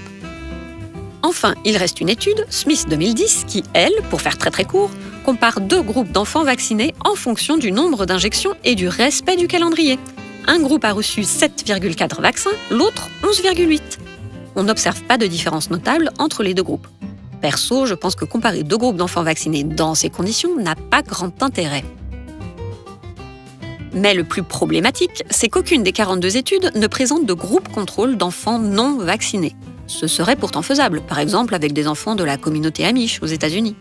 Bref, tu vois où je veux en venir? Ces études ne portent que sur le ROR, qui ne contient pas d'aluminium, et le thymérosal. Et pourtant, on confond systématiquement études sur le ROR et études sur la vaccination. C'est insensé. D'autant que l'interaction entre les vaccins n'a jamais été étudiée. Le ROR sert surtout d'homme de paille. Il concentre les attaques et les études, évitant de discuter des autres problèmes. Ce n'est pas scientifique. Et surtout, tu as remarqué, il n'y a strictement aucune étude portant sur les adjuvants d'aluminium. Donc non, rien ne permet de conclure qu'il n'existe aucun lien entre autisme et vaccination. Bien au contraire, puisque même les rapports de pharmacovigilance internes au labo signalent des cas d'autisme et de retard du développement neurologique. C'est le cas de l'Infanrix Exa de GSK. La question du lien entre autisme et vaccination devrait être traitée avec beaucoup plus de sérieux. C'est juste irrationnel et irresponsable de refuser d'étudier le problème, en particulier du point de vue des adjuvants. On est d'accord, j'ai montré qu'il existait une corrélation temporelle entre troubles neurologiques et multiplication des doses d'aluminium. Mais corrélation n'est pas causalité. Il faut donc chercher une plausibilité biologique. En d'autres termes, comment l'aluminium des vaccins pourrait-il causer des troubles neurologiques, notamment du spectre autistique? Ça tombe bien, l'avancée scientifique dans la compréhension du déclenchement de l'autisme a fait d'énormes progrès ces dernières années et devrait normalement suffire à appliquer le principe de précaution sur les adjuvants d'aluminium. Je ne vais pas m'étendre ici sur ce sujet très complexe qui mériterait toute une vidéo, mais en 2 mots, tout ce qui peut provoquer une activation immunitaire dans le cerveau, soit pendant la grossesse, soit pendant les premières années de vie, est susceptible de provoquer des dysfonctionnements neurologiques au sein du cerveau en développement. Il n'existe pas de gène de l'autisme. Ces troubles sont le résultat d'une pollution toxique ou, plus rarement, d'une infection, arrivant pendant les années de formation du cerveau. Je te propose un résumé très concis. N'hésite pas à faire pause si tu veux comprendre la cause la plus probable des troubles autistiques.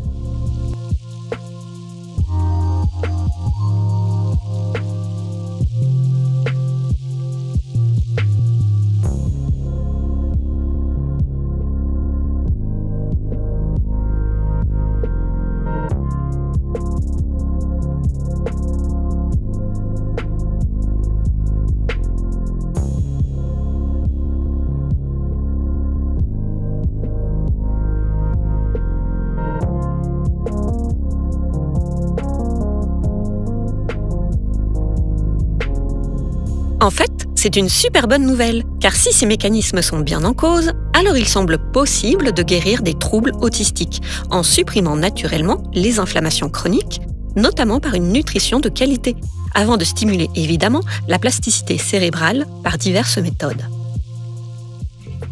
Mais il y a bien d'autres problèmes avec l'aluminium. D'abord, il induit une hausse des anticorps IgE, pouvant causer une sensibilisation à d'autres substances qui ne devraient pas être considérées comme antigènes. D'où l'explosion des allergies et de l'asthme, qui causent 400 000 morts par an selon l'OMS et au moins 1000 morts par an en France. La production d'IgE était d'ailleurs la raison principale qui a poussé l'Institut Pasteur à abandonner l'aluminium dans les années 70. L'Agence européenne d'évaluation des médicaments elle-même met en garde contre cette hypersensibilisation et conseille les labos de tester les adjuvants sur ce point. Intéressant, il est dit que la production d'IgE spécifique aux médicaments devrait être considérée comme une indication de danger. Bizarrement, cette phrase a été retirée de la version finale du document. Mais il y a encore pire. Nous avons vu que l'aluminium est un excellent adjuvant. Excellent. En fait, il est tellement efficace qu'il est capable d'agir comme un antigène. Plusieurs études démontrent que l'aluminium peut générer la création d'anticorps monoclonaux anti-aluminium. Bon, tu me diras, c'est quoi le problème ? Tu te souviens que l'aluminium se stocke un peu partout dans l'organisme ? Si les anticorps anti-aluminium se mettent à attaquer l'aluminium là où il est stocké dans le corps, on obtiendrait une plausibilité biologique pour l'apparition de maladies auto-immunes comme la sclérose en plaques, par exemple. Ça vaudrait le coup de se pencher sur la question quand même, non ? Ça expliquerait d'ailleurs pourquoi on retrouve des taux élevés d'aluminium associés aux protéines basiques de la myéline dans l'urine des malades de la sclérose en plaques, et pourquoi l'élimination de l'aluminium améliore les symptômes de cette maladie, comme en témoigne cette étude italienne. Non, sérieux, de l'alu, il y en a partout. Alors se vacciner contre l'aluminium, ça peut vite rendre la vie très, très compliquée. Combien de personnes souffrent d'allergies, d'intolérance alimentaire, de troubles neurologiques, de syndrome de fatigue chronique, de maladies auto-immunes ? On pourrait peut-être envisager le rôle d'un pro-inflammatoire injecté dans l'organisme dans l'étiologie de tous ces troubles, caractérisés justement par des inflammations chroniques, non ? Par ailleurs, sachant que l'aluminium a filé le cancer à mon chat et est impliqué dans l'apparition de cancer du sein, je ne peux pas m'empêcher de faire une autre hypothèse. Sur ces 20 dernières années, l'OMS a recensé une augmentation de 13% des cancers chez l'enfant. Mais pas n'importe quel cancer. Des leucémies, cancer du système immunitaire, des tumeurs du système nerveux central et des lymphomes, cancer du système lymphatique. Et on n'a aucune idée de ce qui pourrait être une des causes potentielles. Sérieux ? C'est quoi le rapport entre système immunitaire, voie lymphatique et cerveau ? Si tu te souviens de l'argument 1, tu sais que c'est exactement le chemin qu'emprunte l'adjuvant d'aluminium dans l'organisme. Faut pas être Colombo pour seulement envisager le rôle de l'aluminium, non ? Y compris chez la femme enceinte. Surtout maintenant qu'on connaît la distribution de l'aluminium dans l'organisme. The can too. Alors, résumons. Tu sais qu'un neurotoxique est injecté à tous les nourrissons du monde. Tu sais que ce neurotoxique peut pénétrer le cerveau du nourrisson au pire moment possible, au cours du développement neurologique. Et tu sais que les enfants, partout dans le monde, sont touchés par une épidémie de troubles du développement neurologique, dont 1% de troubles autistiques. Aux États-Unis, un enfant sur 2 actuellement souffre d'une maladie chronique. Nous avons sur les adjuvants un recul d'utilisation de 90 ans. Plusieurs centaines de millions de doses de vaccins utilisées depuis que les vaccins existent. Vous dites, pouvons-nous trouver des adjuvants moins nocifs ? Mais ils ne sont pas nocifs pour la santé, tous les rapports le montrent. Je vous renvoie notamment à l'excellent rapport de l'Organisation mondiale de la santé publié en 2003 et à toutes les études scientifiques. Nous sommes dans l'irrationnel le plus total. Nous travaillons aujourd'hui à lutter contre les réseaux sociaux et à lutter contre la désinformation. Moi, je dirais plutôt qu'on nage en plein délire. Je pense avoir démontré que les 4 arguments officiels sont en réalité des dogmes religieux qui ne reposent sur aucune connaissance scientifique. Le fait que tout le monde les répète ad nauseam ne veut absolument pas dire que c'est vrai.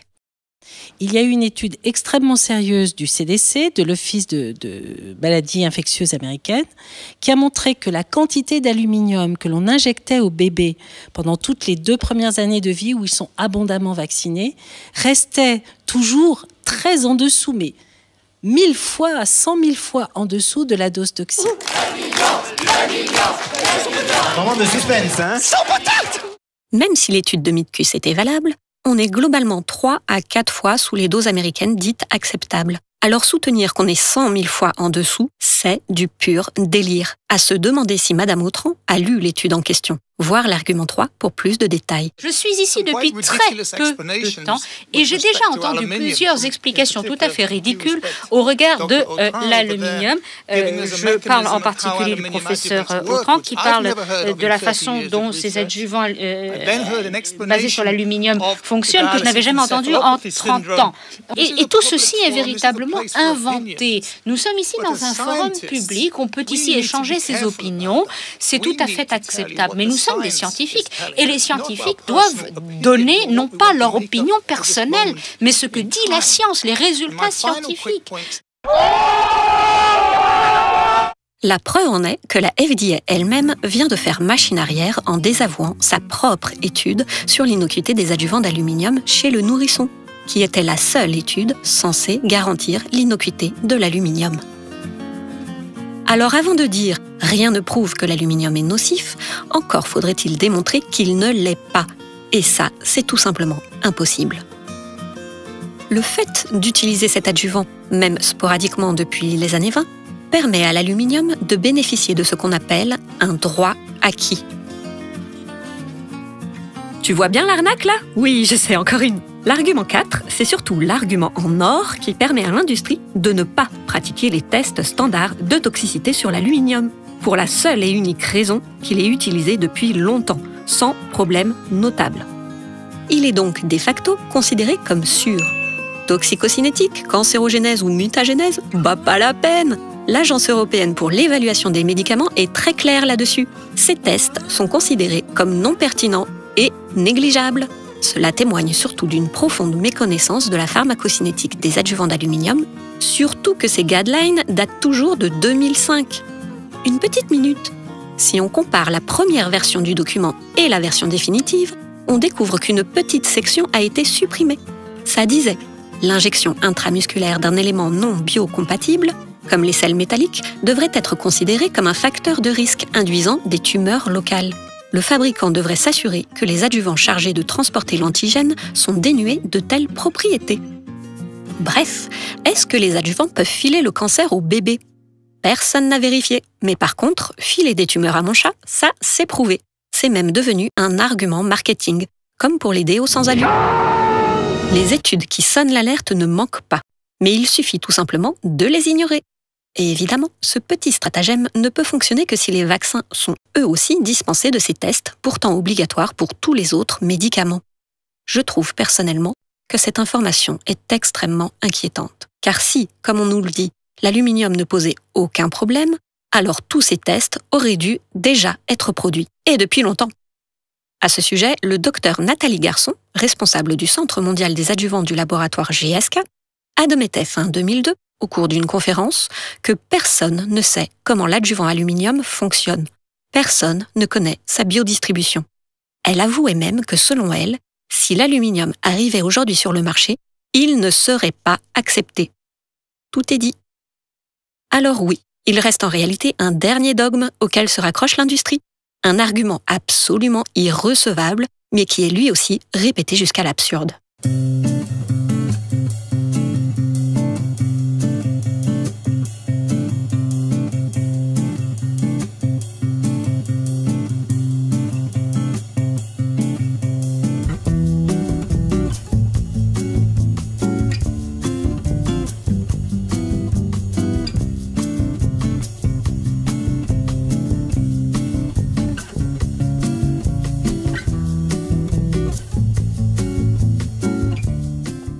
Argument complètement bidon, l'aluminium est indispensable au vaccin. Non.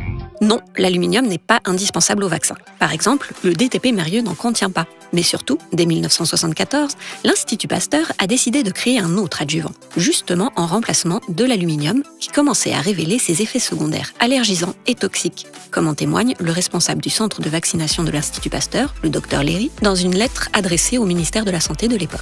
Il s'agit du phosphate de calcium. Le phosphate de calcium a l'avantage d'être un composé naturel du corps, donc a priori sans danger pour l'organisme. C'est sans danger.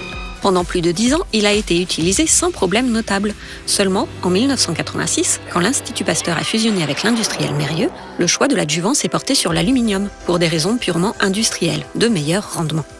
À ce sujet, regarde l'interview de Marc Girard dans le documentaire « Aluminium, notre poison quotidien », diffusé sur France 5. Le phosphate de calcium a donc bénéficié en quelque sorte d'une dizaine d'années d'expérimentation sans trouble notable. Je reviendrai. Mais le plus important, c'est de bien comprendre que l'aluminium injecté a le pouvoir de créer des troubles neurologiques. Il ne doit surtout pas être injecté aux nourrissons. Il doit être absolument retiré des vaccins et interdit également dans tous les autres médicaments. Et vite, soutenir que l'aluminium est indispensable à la vaccination, c'est comme soutenir que seuls les thermomètres au mercure ou les sens au plomb sont possibles. Non mais c'est complètement ridicule. La vérité, c'est que les adjuvants d'aluminium sont obsolètes. You are obsolete. Ils appartiennent au XXe siècle, comme les plombages au mercure, les canalisations au plomb ou l'amiante dans les murs. You're an anachronism, like a ghost from another time. Continuer de les utiliser aujourd'hui est archaïque et même barbare.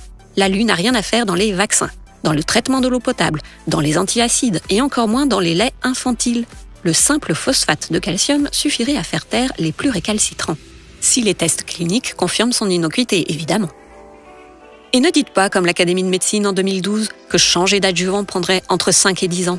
Sur une échelle de 5 à 10. Ouais. Et tous les ans, on nous dit ça prendrait entre 5 et 10 ans.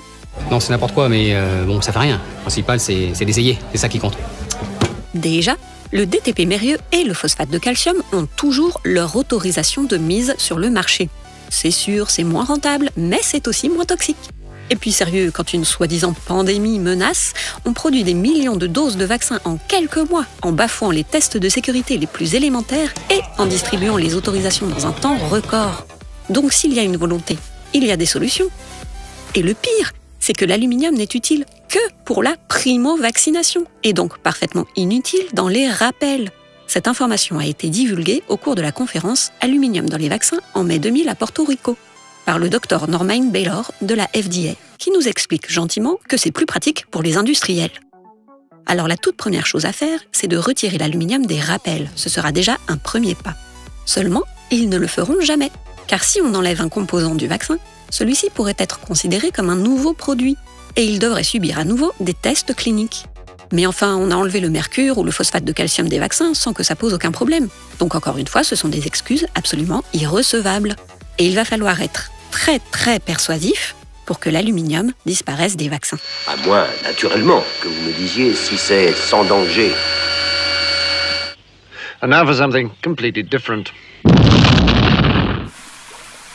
Je te propose maintenant d'élargir un peu la réflexion. Pourquoi mettons des adjuvants dans les vaccins ?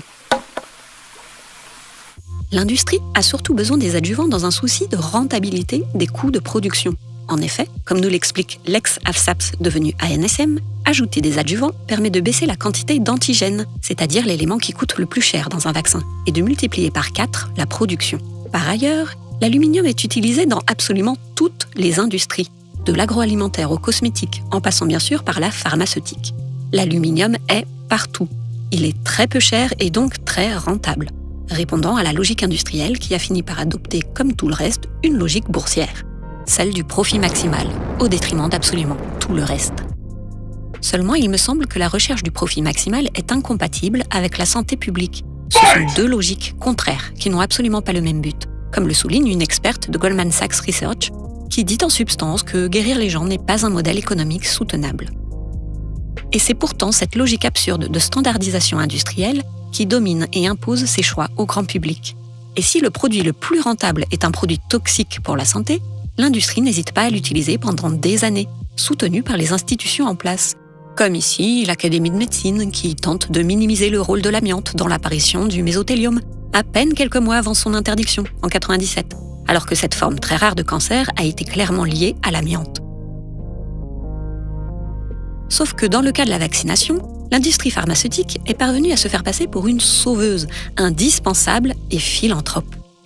Le porte-parole du gouvernement se faisait alors le porte-parole du groupe pharmaceutique et déclarait « On ne doit pas critiquer les entreprises qui réussissent, comme Sanofi. Vous savez surtout qu'on recense environ 14 000 familles victimes de la dépakine, des milliers d'enfants autistes. Le coût de leur indemnisation s'élèvera à au moins 6 milliards d'euros. Et en même temps, Sanofi refuse de participer au fonds. La firme en laisse l'entière charge à l'État, c'est le contribuable qui paiera. Si je vous comprends bien, monsieur le député, de considérer qu'il serait normal de dénigrer une entreprise française. Une entreprise qui fonctionne bien, une entreprise qui court vite, une entreprise qui fait des gros œufs, c'est tout. Qui crée des richesses en France et qui apporte des solutions sur les questions de la santé. On voit bien à qui obéissent nos dirigeants. Pourtant, les principaux labos sont bel et bien devenus avec le temps des entreprises uniquement commerciales. Si on en croit le témoignage du docteur Bernard Delberg, qui a fait toute sa carrière dans l'une des plus grandes entreprises pharmaceutiques du monde, on découvre qu'on ne fait plus guère de vraie science dans les labos pharmaceutiques. Car la logique boursière a poussé les labos à sacrifier leur budget de recherche, dont la rentabilité est jugée trop aléatoire. Critiquer Sanofi. Vous savez que ces dernières années, Sanofi a supprimé 2000 postes de chercheurs en France, 4000 dans le monde. Et en même temps, Sanofi a perçu des centaines de millions en crédit impôt recherche. C'est un fait. Même si le contraire est claironné publiquement, tous les efforts portent sur la partie commerciale du médicament. Les labos achètent les droits des molécules jugées prometteuses à de petites start-up ou à des centres de recherche publics et semi-publics, bien plus créatifs que nous. Le risque est moindre, le médicament a déjà été testé sur des animaux, parfois sur les premiers patients. Contrairement à ce qu'on entend régulièrement, les vaccins sont des médicaments particulièrement rentables. Ils représentent même l'avenir de l'industrie pharmaceutique, dont un grand nombre de brevets est désormais tombé dans le domaine public, comme nous l'explique cet article de 2009 du Figaro. Pour résumer, le brevet d'un vaccin ne tombe jamais dans le domaine public. Il est rentable à vie. Le marché est mondial et captif dans le cas d'une obligation, ce qui représente une rente d'argent public. L'aura de la vaccination fait qu'il est interdit de la critiquer. C'est un sujet absolument tabou dans notre société. Mais surtout, on a tendance à oublier que l'industrie pharmaceutique est en grande partie subventionnée par nos impôts. Qui plus est, cette industrie n'est pas tenue responsable en cas d'accident vaccinal. Si le vaccin est obligatoire, c'est l'ONIAM, donc encore nos impôts, qui indemnise certaines victimes. Tu comprends bien que dans ces conditions, l'industrie n'a strictement aucun intérêt à produire des vaccins plus sûrs, dès qu'ils sont obligatoires, puisqu'elle ne risque rien, ni poursuite, ni concurrence, ni boycott du client. Comment se fait-il que nous acceptons une situation aussi inacceptable ? C'est simple, quand un produit est accusé d'être toxique, l'industrie au sens large, agroalimentaire, pétrole, cosmétique, pharmaceutique, utilise une stratégie bien huilée. Cette stratégie n'a qu'un seul but, créer le doute dans nos esprits, afin de gagner un maximum de temps avant l'interdiction du produit incriminé. Alors, comment ça se passe en pratique ? C'est très simple. Quand une étude dénonçant la toxicité d'un produit est publiée, les industries financent une université par exemple, pour produire une étude rassurante. Dès lors, on crée un faux débat qui va s'éterniser. Là où en réalité, on devrait prendre des mesures sanitaires rapides. Le plomb dans l'essence, autorisé en 1924, interdit en 1986 aux États-Unis et en 2000 en Europe. La cigarette cancérigène, on le sait depuis le XVIIIe siècle, mais on ne le reconnaît que 200 ans plus tard. C'est dégueulasse. Cela s'appelle la stratégie de défense. Cette stratégie industrielle mériterait un long développement, donc je vais juste faire un court résumé. Voici une des techniques défensives, parmi d'autres. Inverser la charge de la preuve. Et oui, ce n'est jamais à l'industrie de démontrer qu'un produit est non toxique, mais c'est à la collectivité, voire aux victimes, de faire le boulot. C'est drôlement futé. Bien sûr, l'industrie demande des preuves irréfutables, incompatibles avec les budgets publics, et sans dévoiler jamais leurs moindres données scientifiques, classées secret des affaires. C'est fou, parce que le produit bénéficie des mêmes droits qu'un humain jugé au pénal. Il est innocent jusqu'à preuve du contraire. Les preuves sont déjà là, elles s'accumulent, et le produit finit par être retiré. Mais seulement avec des dizaines d'années de retard et des victimes innombrables. C'est du pur génie machiavélique. D'ailleurs, les arguments anti-scientifiques défendant l'aluminium ne datent pas d'hier. On utilisait exactement les mêmes en 1924 pour prouver l'innocuité du plomb. On reconnaît en effet exactement les mêmes arguments utilisés aujourd'hui pour défendre l'aluminium. Cette stratégie non scientifique, j'insiste, est vieille de presque 100 ans. Il serait temps d'y mettre fin, non ? Cette stratégie défensive sera ensuite peaufinée par l'industrie du tabac dans les années 60, qui forgera en plus le concept de junk science, la mauvaise science, opposée à la bonne science, la science qui défend les intérêts industriels, quoi. Cigarettes and nicotine clearly do not meet the classic definitions of addiction. Ainsi, les chercheurs dénonçant les méfaits d'un toxique ne peuvent que faire de la junk science. Ils sont discrédités violemment, tout comme leurs recherches. Ce qu'on observe surtout, c'est que l'industrie subordonne la science pour en faire un instrument de profit. Et ça, c'est hyper flippant. Les éditeurs des grandes revues scientifiques eux-mêmes ont tiré le signal d'alarme. Citons le docteur Marcia Angel, ancienne éditrice en chef du New England Medical Journal. Il est simplement devenu impossible de croire en grand-chose des publications en matière de recherche clinique. Ou le docteur Richard Horton, éditeur en chef de la revue de référence The Lancet, une bonne partie de la littérature scientifique, peut-être la moitié, est sans doute tout simplement fausse. Blablabla, la science a pris un virage vers l'obscur. Et vous allez vite comprendre pourquoi ils disent ça, avec quelques exemples concrets.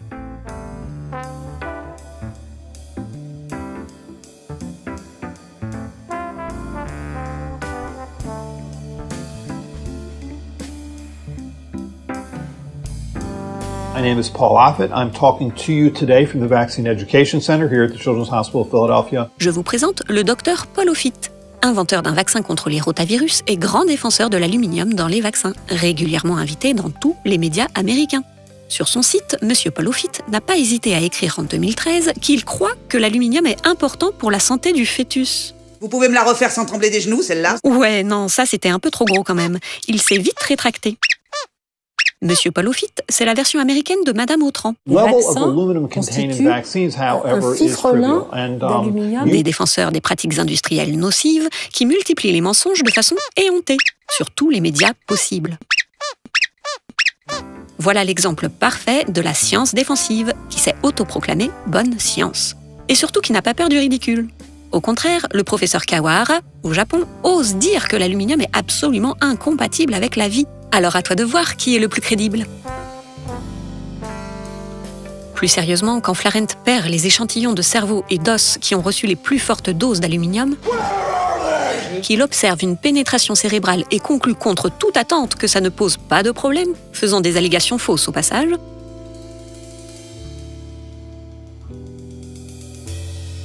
ou quand Mitkus évacue en catimini les particules de ses calculs pour démontrer qu'il n'y a pas de risque, c'est non seulement anti-scientifique, mais surtout absolument terrifiant pour un esprit cartésien. Et pendant ce temps, la recherche indépendante se débat avec les moyens du bord, puisque les sujets fâcheux ne sont jamais financés. La discussion dans cette salle, le débat, parle de la recherche sur les adjuvants et sur l'aluminium dans les adjuvants. Mais la recherche n'a pas eu lieu, pas parce qu'on ne veut pas faire cette recherche, mais parce qu'on nous en empêche. Moi, je suis la seule personne au Royaume-Uni qui a des financements pour travailler sur l'aluminium. La seule personne au Royaume-Uni. Et j'ai dû présenter 20 demandes pour obtenir une autorisation.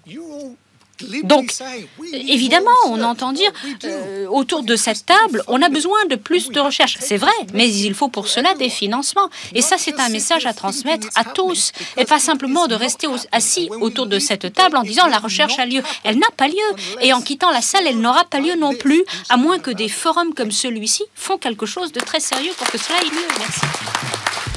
Les médias sont alors mis à contribution pour désigner ces chercheurs indépendants de l'industrie comme des anti-plomb, anti-mercure, anti-glyphosate, anti-aluminium. Être anti disqualifie d'emblée le discours sans même avoir besoin d'argumenter. C'est parfait pour les industriels qui cherchent à créer le doute et à gagner du temps. Tu verras, même cette vidéo sera qualifiée d'anti-aluminium primaire, alors que bon, moi j'aime bien le papier d'alu, c'est rigolo, tant qu'il reste en dehors de l'organisme de mon bébé. Ce qui devrait tous nous choquer, c'est que la santé publique soit devenue un marché comme un autre.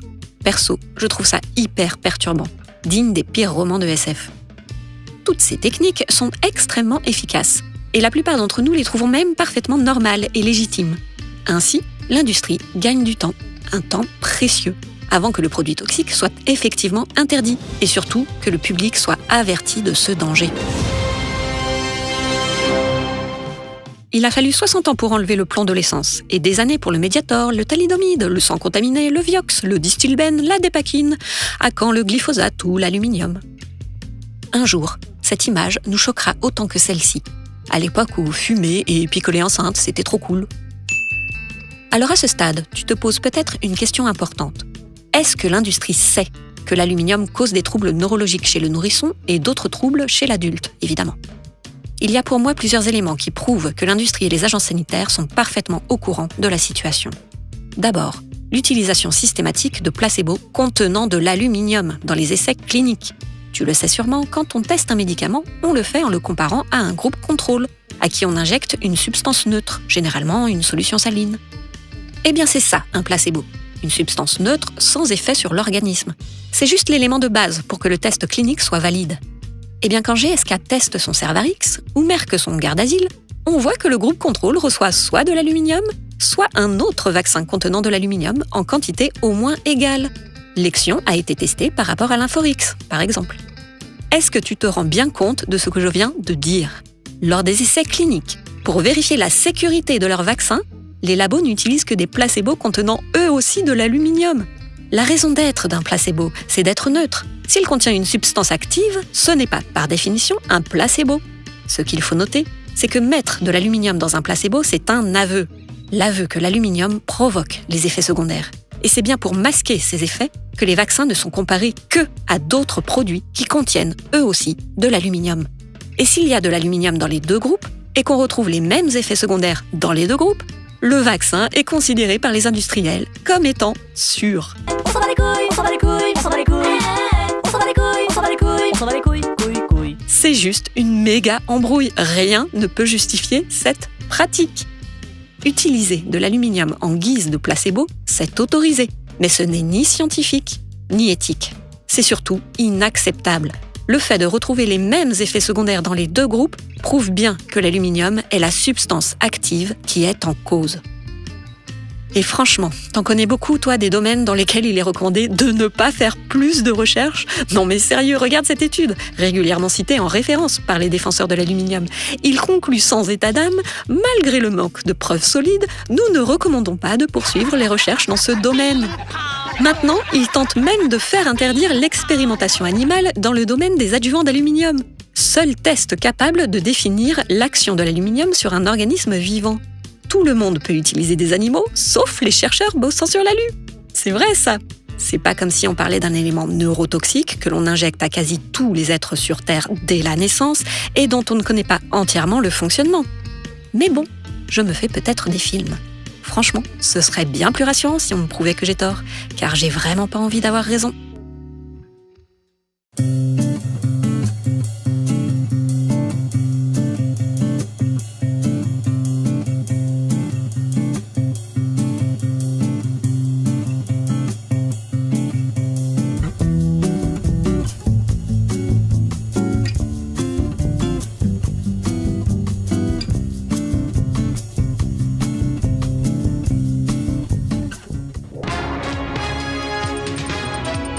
Une question que je me pose, s'ils nous mentent sur les dangers des adjuvants d'aluminium, alors sur quoi d'autre est-ce qu'ils nous mentent ?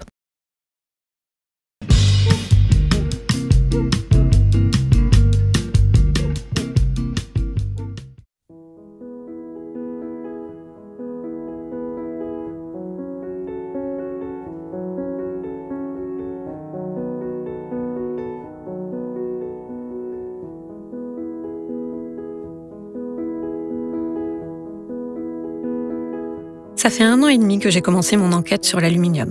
Je l'ai fait pour mon enfant, évidemment, car je suis responsable de sa santé et de sa vie. Mais je me suis dit qu'il fallait que tous les parents aient connaissance de ces études et de la négligence des labos, comme des autorités sanitaires. C'est pourquoi j'ai réalisé cette vidéo, en citant un maximum mes sources, afin que chacun puisse se forger sa propre opinion.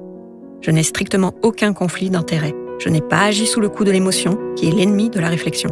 Je ne suis pas directement concernée par les troubles neurologiques, mais j'ai trop d'amis qui le sont. C'est d'ailleurs ce qui m'a motivée au départ. J'ai pris le temps et le recul nécessaires pour étudier la question. Moi, jeune maman, je n'ai plus aucun doute. Et voici le constat terrifiant auquel j'aboutis aujourd'hui. Premièrement, les études sur la sécurité des adjuvants d'aluminium n'ont jamais été réalisées. C'est l'aveu pur et simple qu'il y a un problème. Un sale petit secret, comme dit l'industrie pharmaceutique. L'affirmation que les vaccins à l'aluminium sont sûrs ne repose sur aucune donnée scientifique et relève de la croyance pure, de la foi aveugle. Toutes les autorités sanitaires ne se réfèrent qu'à une seule et unique étude, celle de Flarent, portant sur 4 lapins étudiés pendant 1 mois et qui témoigne justement d'une pénétration cérébrale de l'aluminium neurotoxique notoire. Deuxièmement, force est de constater le manque flagrant de connaissances dans le domaine des adjuvants d'aluminium. Les autorités sanitaires, complètement à la ramasse quand il s'agit de découvertes récentes, disons qui ont moins de 10 ans, mais également les pédiatres qui ne savent absolument pas de quoi ils parlent et la plupart du temps évitent même de se poser la question. Les défenseurs de l'aluminium dans les vaccins se contentent systématiquement de s'en référer à ces agences sanitaires, utilisant systématiquement des arguments d'autorité. De tels arguments n'ont rien de scientifique. Politique, oui, mais pas scientifique. Toutes les agences sanitaires, l'Académie de médecine, le HCSP, l'Académie de pharmacie, l'OMS, la FDA, le CDC, et j'en passe, nous disent que l'aluminium est sûr. Toutes, sans exception, se basent uniquement sur l'étude de Flarent et ignorent sciemment toutes les études qui critiquent l'aluminium un peu partout dans le monde. Agissant ainsi, les autorités sanitaires étouffent toute émergence des signaux d'alarme. Le refus systématique d'étudier sérieusement, avec transparence, la question de la sécurité des adjuvants en est le parfait exemple. C'est un fait. Actuellement, la santé publique n'est pas une priorité au regard des enjeux économiques de l'industrie. Et pour l'instant, aucun scandale n'est parvenu à changer les choses, pas même celui du Mediator. Faire confiance aux autorités sanitaires sans même avoir lu leurs rapports, ou en les acceptant avec leurs défauts, c'est faire preuve d'une foi aveugle bien conforme, bien rassurante, mais malheureusement naïve et, in fine, dangereuse pour nous tous. Einstein lui-même disait « Le respect inconsidéré de l'autorité est le plus grand ennemi de la vérité ». Au contraire, un véritable scientifique se bat contre les dogmes issus du droit acquis, contre les arguments d'autorité émanant des organismes officiels, contre les consensus qui freinent la plupart du temps l'avancée des connaissances, contre les paradigmes obsolètes qui refusent de laisser la place au véritable progrès. Lavoisier en témoigne admirablement dans son traité élémentaire de chimie. Dans la pratique des sciences, l'imagination, l'amour-propre et la confiance en nous-mêmes nous sollicitent à tirer des conséquences qui ne dérivent pas des faits. Il n'est donc pas étonnant que dans les sciences physiques en général, on ait souvent supposé au lieu de conclure, que les suppositions transmises d'âge en âge soient devenues de plus en plus imposantes par le poids des autorités qu'elles ont acquises et qu'elles aient enfin été adoptées et regardées comme des vérités fondamentales, même par de très bons esprits. Il faut arrêter de brandir à tout va les rapports des agences sanitaires. Ce ne sont pas des paroles d'évangile. Lis-les ces rapports et juge-les avec sérieux, sans émotion. Tu verras que dans le domaine de la sécurité des adjuvants d'aluminium, les affirmations d'innocuité ne reposent que sur les 4 lapins d'une étude préliminaire très inquiétante. Il faut bien comprendre qu'il y a un énorme problème d'évaluation des risques sanitaires en général, à cause d'un énorme biais de méthodologie en toxicologie. En effet, les agences sanitaires se contentent systématiquement d'étudier les toxiques molécule par molécule. Or, dans la vraie vie, nous sommes soumis à de multiples poisons, dont les toxicités s'additionnent, voire entrent en synergie, comme on l'apprend à la fin du livre « Notre poison quotidien ». Le simple paradigme qui soutient que seule la dose fait le poison est complètement dépassé, beaucoup trop simpliste et certes rassurant, mais à revoir impérativement. En clair, l'effet cocktail n'a jamais, au grand jamais, été sérieusement étudié. Même l'étude de Mitkus a bien fait attention de séparer le phosphate d'aluminium et l'hydroxyde d'aluminium, alors que les deux sont injectés le même jour aux nourrissons. Cela permet notamment de minimiser énormément les risques sur la santé. Ça et le fait de considérer que le bébé est un mini-adulte, évidemment. Au fait, pourquoi le sujet de la sécurité des vaccins est-il systématiquement traité avec désinvolture, avec violence et mépris, alors qu'il s'agit d'un enjeu absolument majeur de santé publique ? On évacue la question comme on le fait avec les autres toxiques, je pense aux pesticides ou aux perturbateurs endocriniens. L'industrie a mis en place cette stratégie de défense il y a plus de 100 ans déjà. Le toxique est considéré comme innocent jusqu'à de très nombreuses preuves du contraire. Et le principe de précaution n'est jamais appliqué, au détriment de la santé publique. C'est toujours la même histoire, encore et encore. Il me semble que les chercheurs indépendants qui dénoncent les méfaits d'un produit sur la santé ne le font pas par plaisir, mais par devoir. La plupart se voient critiqués, mis sur la touche. Ils n'ont rien à y gagner. J'ai l'impression qu'on vit encore au temps où les chercheurs devaient renier leurs découvertes devant le pouvoir religieux et politique. Dans cette histoire, notre histoire, c'est l'industrie qui est systématiquement gagnante. Elle a les moyens de retarder l'interdiction du produit dont elle sait pertinemment qu'il est toxique. Elle a les moyens de discréditer un chercheur gênant. Elle gagne du temps et crée le doute dans nos esprits. Il faut dénoncer ces techniques de manipulation et regarder la vérité en face. Nous ne devons pas faire confiance aux industriels, car ceux-ci ont leur propre but, gagner de l'argent. Et pourquoi pas ? Cela n'est pas un problème. Le problème, c'est que ce profit se fait au détriment du bien commun. Nous ne pouvons plus déléguer l'évaluation des risques aux industriels, c'est donner les clés de la bergerie aux loups. Nous devons impérativement reprendre la main et renforcer les contrôles de nos agences publiques. Nous devons, nous, citoyens, nous impliquer davantage dans ces processus de contrôle. Troisièmement, car c'est bien de cela qu'il s'agit, savoir discerner le vrai du faux. Et pour faire preuve de discernement, il nous faut d'abord retrouver nos esprits, refuser tout appel à l'émotion et surtout ne pas éprouver de peur. La peur est la source de toutes les superstitions, disait Spinoza. Alors interrogeons-nous. De quoi avons-nous peur? Que craignons-nous? Certaines maladies infectieuses? Mais ne sont-elles pas aujourd'hui bien moins délétères que les cancers, que les maladies auto-immunes ou les affections longue durée? Sans parler des troubles neurologiques qui modifient directement les cerveaux des enfants. Dans quelle mesure une peur est-elle justifiée? Dans quelle mesure est-elle déconnectée de la réalité et savamment entretenue par notre système actuel via nos médias? La peur inhibe les capacités de raisonner. Elle est notre pire ennemi. La peur nous fait collectivement régresser à l'état d'enfants irresponsables, passifs, soumis. La peur nous fait au final accepter l'inacceptable au nom du moindre mal, au nom de la balance bénéfice-risque. Mais tu penses peut-être, c'est toi qui me fais peur avec ta vidéo?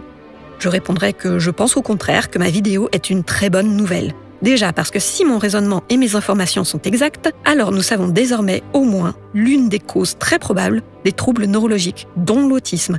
Et nous savons également comment soigner les enfants atteints, ou du moins améliorer leur état. Mais surtout, je dirais qu'au vu de notre situation actuelle, il ne sert plus strictement à rien de craindre une catastrophe sanitaire mondiale. Non, ça ne sert plus à rien d'avoir peur, car la catastrophe est déjà arrivée. C'était il y a 30 ans qu'il fallait avoir peur et qu'il fallait interdire ou limiter les adjuvants d'aluminium, comme a tenté de le faire l'Institut Pasteur d'ailleurs. Désormais, nous ne pouvons plus nous permettre d'avoir peur, nous devons agir. Nous devons donc devenir collectivement beaucoup plus exigeants.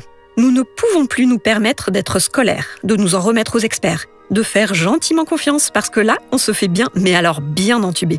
Surtout nos enfants. Et c'est de toute façon un fait. Oui, la méfiance et la contestation grandissent. Évidemment, nous ne sommes pas si stupides. La méfiance grandit, pas pour des raisons bêtement idéologiques, non, mais pour la simple raison mathématique qu'il y a de plus en plus de victimes. Désormais, le problème se voit à l'œil nu. L'aluminium est un symptôme. Il est l'agent hyper rentable d'un système complètement obsolète, né avec la révolution industrielle. Une vision du monde, aujourd'hui faussement scientifique, mais vraiment commerciale. Ce vieux paradigme nous entraîne à tout point de vue vers l'anéantissement. Je parle évidemment du système capitaliste ultralibéral et de son économie de marché, qui ne reconnaît que l'argent pour seule valeur. Ce système nous impose de très nombreuses aberrations environnementales, politiques et sociales, mais dans le domaine de la santé, c'est encore plus flagrant. Il y a objectivement un besoin urgent de remettre en cause ce paradigme qui considère que tout peut devenir un marché, y compris nos corps et ceux de nos enfants. Il est urgent de changer de paradigme et pour commencer, il est urgent de se poser les bonnes questions. Je me répète, mais pourquoi la vaccination et la sécurité des vaccins sont-ils des sujets tabous? Dans le domaine de la science et de la médecine, rien ne devrait être tabou. S'il y a un tabou, il y a du sacré, il y a du religieux. Quand je cherche à discuter sereinement de l'aluminium avec un pédiatre, je sens que je touche à une croyance, car la personne en face perd aussitôt tout sens commun et invoque la plupart du temps des arguments qui relèvent de l'émotionnel et non du fait scientifique. J'ai tenté dans cette vidéo de réunir les études et les rapports qui démontrent que la sécurité des adjuvants ne repose sur aucune donnée scientifique. Il me semble que cette affirmation est facilement vérifiable et que chaque pédiatre devrait se pencher très sérieusement sur le sujet avant d'injecter la moindre particule d'aluminium dans le corps d'un nourrisson, voire d'un adulte. Si l'acte vaccinal a pu avoir une légitimité par le passé, dans quelle mesure ne montre-t-il pas ses limites aujourd'hui? Par exemple, en dédouanant les laboratoires de leur responsabilité dans le cas d'une vaccination obligatoire. N'avons-nous pas ouvert la boîte de Pandore? Quand les enjeux financiers sont si énormes, que valent nos vies et celles de nos enfants?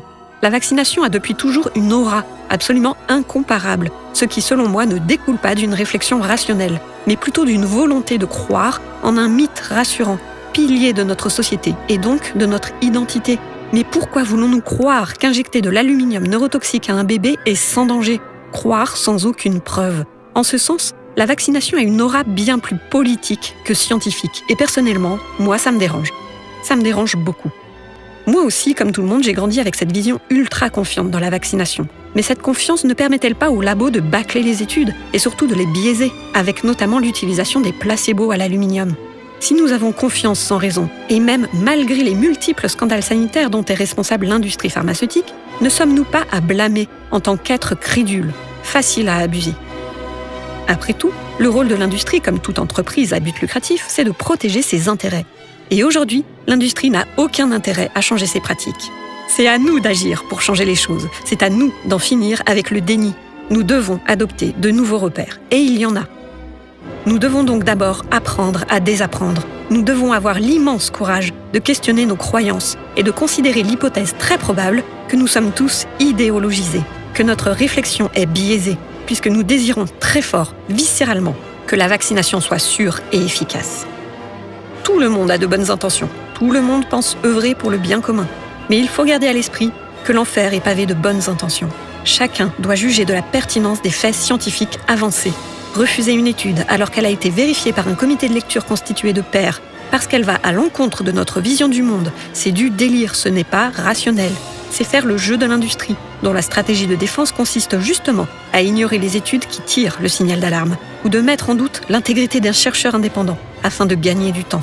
C'est à nous d'accorder aux études l'attention qu'elles méritent, même si cela va à l'encontre de nos visions du monde.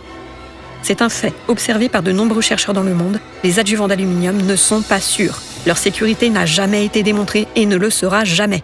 Il est donc urgent, aujourd'hui, en France, au XXIe siècle, de questionner sereinement et rationnellement la vaccination et même lui faire passer une profonde évaluation afin de quantifier scientifiquement cette fameuse balance bénéfice-risque, mais en prenant vraiment en mesure tous les risques, neurologiques, allergiques, auto-immuns, voire cancérigènes, liés aux adjuvants d'aluminium, entre autres.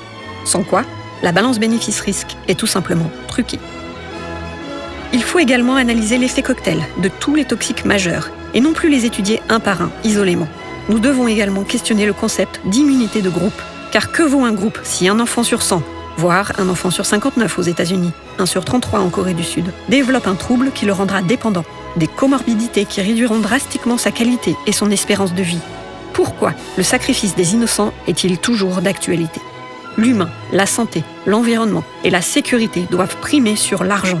Voilà le seul progrès dont nous avons réellement besoin. Ce n'est pas utopiste, c'est déjà en train d'arriver. Il faut juste que nous participions à ce mouvement d'émergence d'une nouvelle conscience collective.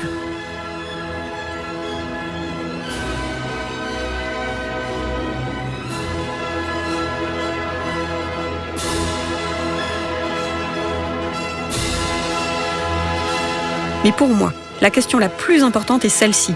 Pourquoi devrais-je prendre le moindre risque pour vacciner mon bébé en parfaite santé? Pourquoi, en l'absence de preuves d'innocuité de l'aluminium, suis-je obligé par la loi d'injecter ce neurotoxique à un être en plein développement neurologique? C'est absurde. La médecine, c'est d'abord le respect du primum non nocere. D'abord ne pas nuire. Ce serment a été violé par l'industrie pharmaceutique et par tous ceux qui soutiennent que les vaccins adjuvés sont sûrs. Pourquoi nous, le public, devrait-on prendre tous les risques alors que l'industrie n'en prend aucun? Aucun politique, aucun dirigeant, d'aucun laboratoire ne sera jamais incarcéré à la suite d'un scandale sanitaire, même s'il est prouvé qu'ils sont parfaitement au courant. Les labos écopent d'amendes, certes importantes, mais rien n'est changé, et on continue comme en 40. Donc s'il n'y avait pas d'obligation, nous savons que le taux de couverture baisserait à cause de tous ces réseaux sociaux et à cause de cette désinformation. Je souhaite donc redonner la confiance. Cette obligation veut dire que je prends mes responsabilités, que j'affirme devant vous qu'il n'y a pas de toxicité, que toutes les études... La parole est maintenant à monsieur. Quand Madame Buzyn dit qu'elle prend ses responsabilités, on se demande bien de quoi elle parle. Elle qui ne sera jamais jugée pour avoir obligé la population française à injecter massivement de l'aluminium à ses nourrissons. Toutes ces questions, nous avons le devoir de nous les poser en tant que parents, en tant que responsables de la vie et de la santé de nos enfants, et même en tant que simples citoyens. Personnellement, j'ai l'impression de passer mon temps à éviter les pièges. Les pesticides, les perturbateurs endocriniens, l'aluminium, franchement, c'est pénible. Cela fait 50 ans que des chercheurs nous préviennent du danger de nos modes de production. Il suffit désormais d'ouvrir les yeux pour voir l'étendue des dégâts. Nous voyons, entre autres, plus d'un enfant sur 100 touché par un trouble du développement neurologique, et en particulier par des troubles autistiques. 1% des enfants vivent en souffrance, en état de comorbidité, avec des dysbioses intestinales, des troubles épileptiques, des troubles du langage. Alors comme les chiffres explosent, même s'ils ne sont pas officiels en France, nous voyons aujourd'hui se développer une nouvelle stratégie défensive. L'autisme est en perpétuelle augmentation. Devant l'ampleur de ce phénomène, finalement, il ne s'agissait pas là d'une autre intelligence.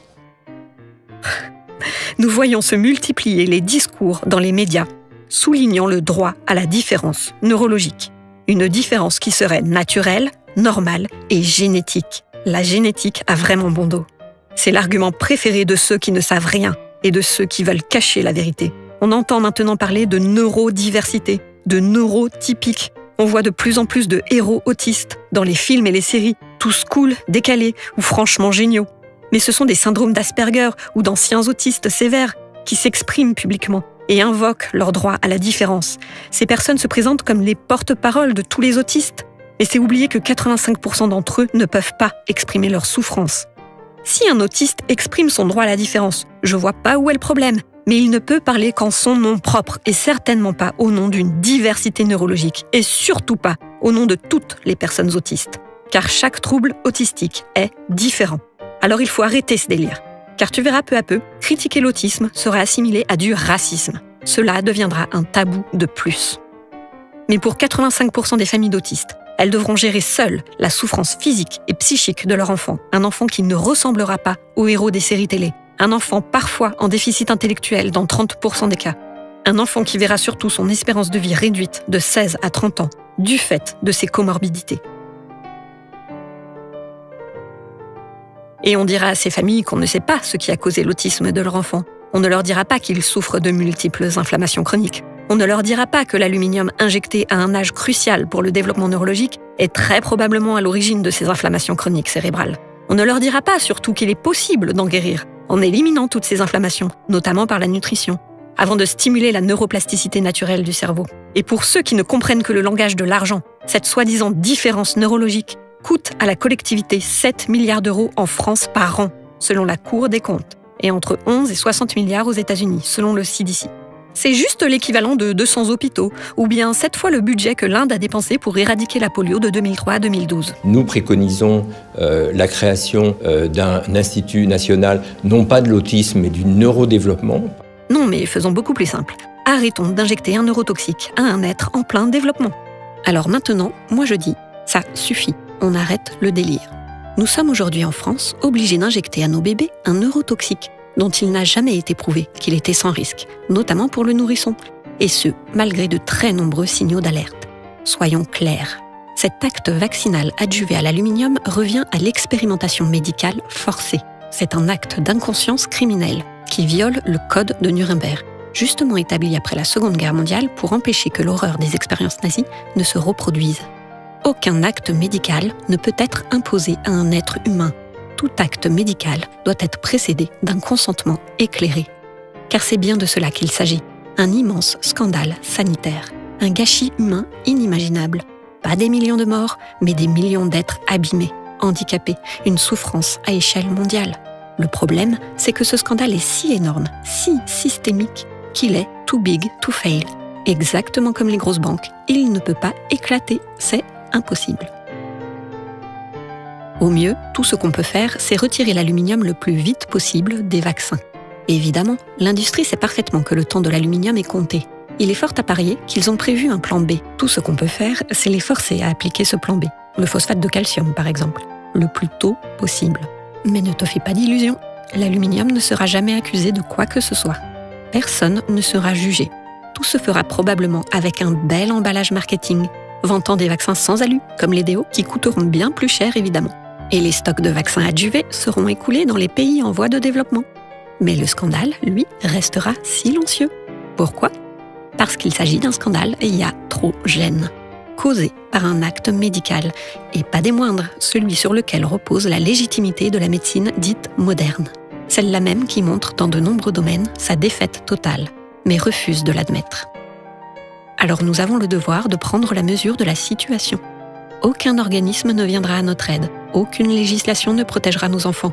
Au contraire, nous sommes seuls avec notre conscience et notre raison, face à une hypnose collective imposant à la majorité un acte médical qui ne répond pas aux critères les plus élémentaires de sécurité. Parents, nous sommes les seuls et uniques responsables de la santé et du bien-être de nos enfants. Personne d'autre n'a cette responsabilité. Aucun médecin, aucun ministre, aucun laboratoire n'est responsable de la santé de mon enfant. Parents, il est temps pour nous de prendre de grandes décisions. Nous devons convaincre les pédiatres que l'heure est venue de se mettre sérieusement au travail. Je vous propose donc d'imprimer le dossier en commentaire et d'en discuter avec eux. Il est temps pour nous tous de mettre de côté nos croyances et de lire les études qui décrivent les mécanismes toxiques de l'aluminium vaccinal. Les pédiatres doivent comprendre qu'en l'état actuel des choses, ils sont malgré eux les docteurs Mengele d'aujourd'hui. C'est une information absolument insupportable et la plupart des pédiatres sont en dissonance cognitive, refusant ne serait-ce que d'étudier la question. Car ils risquent gros, évidemment. mais à eux de s'unir et de faire évoluer les pratiques. Et pour cela, il va falloir que nous, parents, soyons très, très persuasifs et persévérants. Voici également ce que je propose. Dans un premier temps, réclamons le retrait de l'aluminium des rappels. On sait que c'est inutile, ça doit être faisable dans un temps relativement court. Ouvrons un crowdfunding et finançons nous-mêmes une étude pertinente sur l'aluminium vaccinal, avec évidemment de vrais groupes contrôle.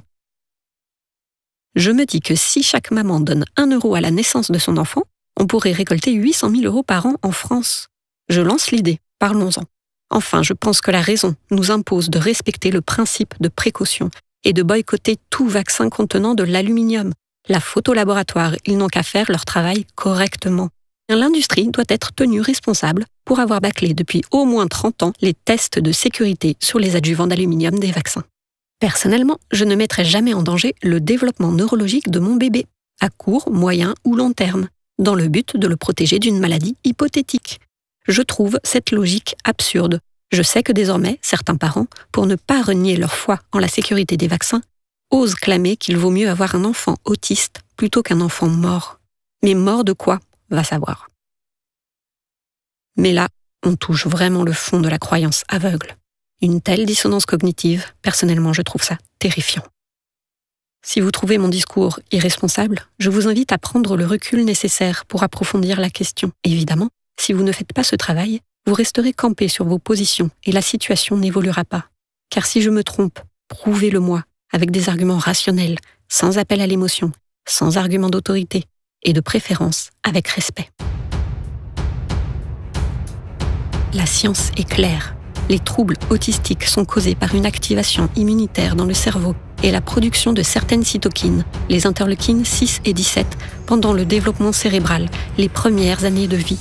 Soutenir que la cause et les mécanismes de l'autisme sont encore inconnus aujourd'hui est une allégation purement politique et non pas scientifique. Comprendre les causes de l'autisme, c'est comprendre que nous sommes face à un scandale sanitaire iatrogène d'échelle mondiale. C'est la médecine moderne qui est in fine responsable de cette situation intolérable. C'est d'autant plus intolérable que le fait de connaître les causes de l'autisme laisse présager des remèdes simples pour potentiellement en guérir. Éliminer l'aluminium du corps est la première chose à faire, sans quoi aucune thérapie ne pourra reconstruire les neurones et cellules endommagées. C'est une sacrément bonne nouvelle, tu ne trouves pas ? De toute façon, croire sans raison, ça, je ne sais pas faire. J'ai un cerveau et j'ai tendance à l'utiliser. Alors je vous conseille sérieusement de vous y mettre. Lisez les études, devenez spécialiste ou formez-vous un minimum. La raison est la seule arme qui nous reste. Mais bon, moi perso, je suis quelqu'un d'optimiste, alors je vais finir sur une super bonne nouvelle. Il existe déjà un autre vaccin sans aluminium. Si, PureVax pour les furets.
C'est sans danger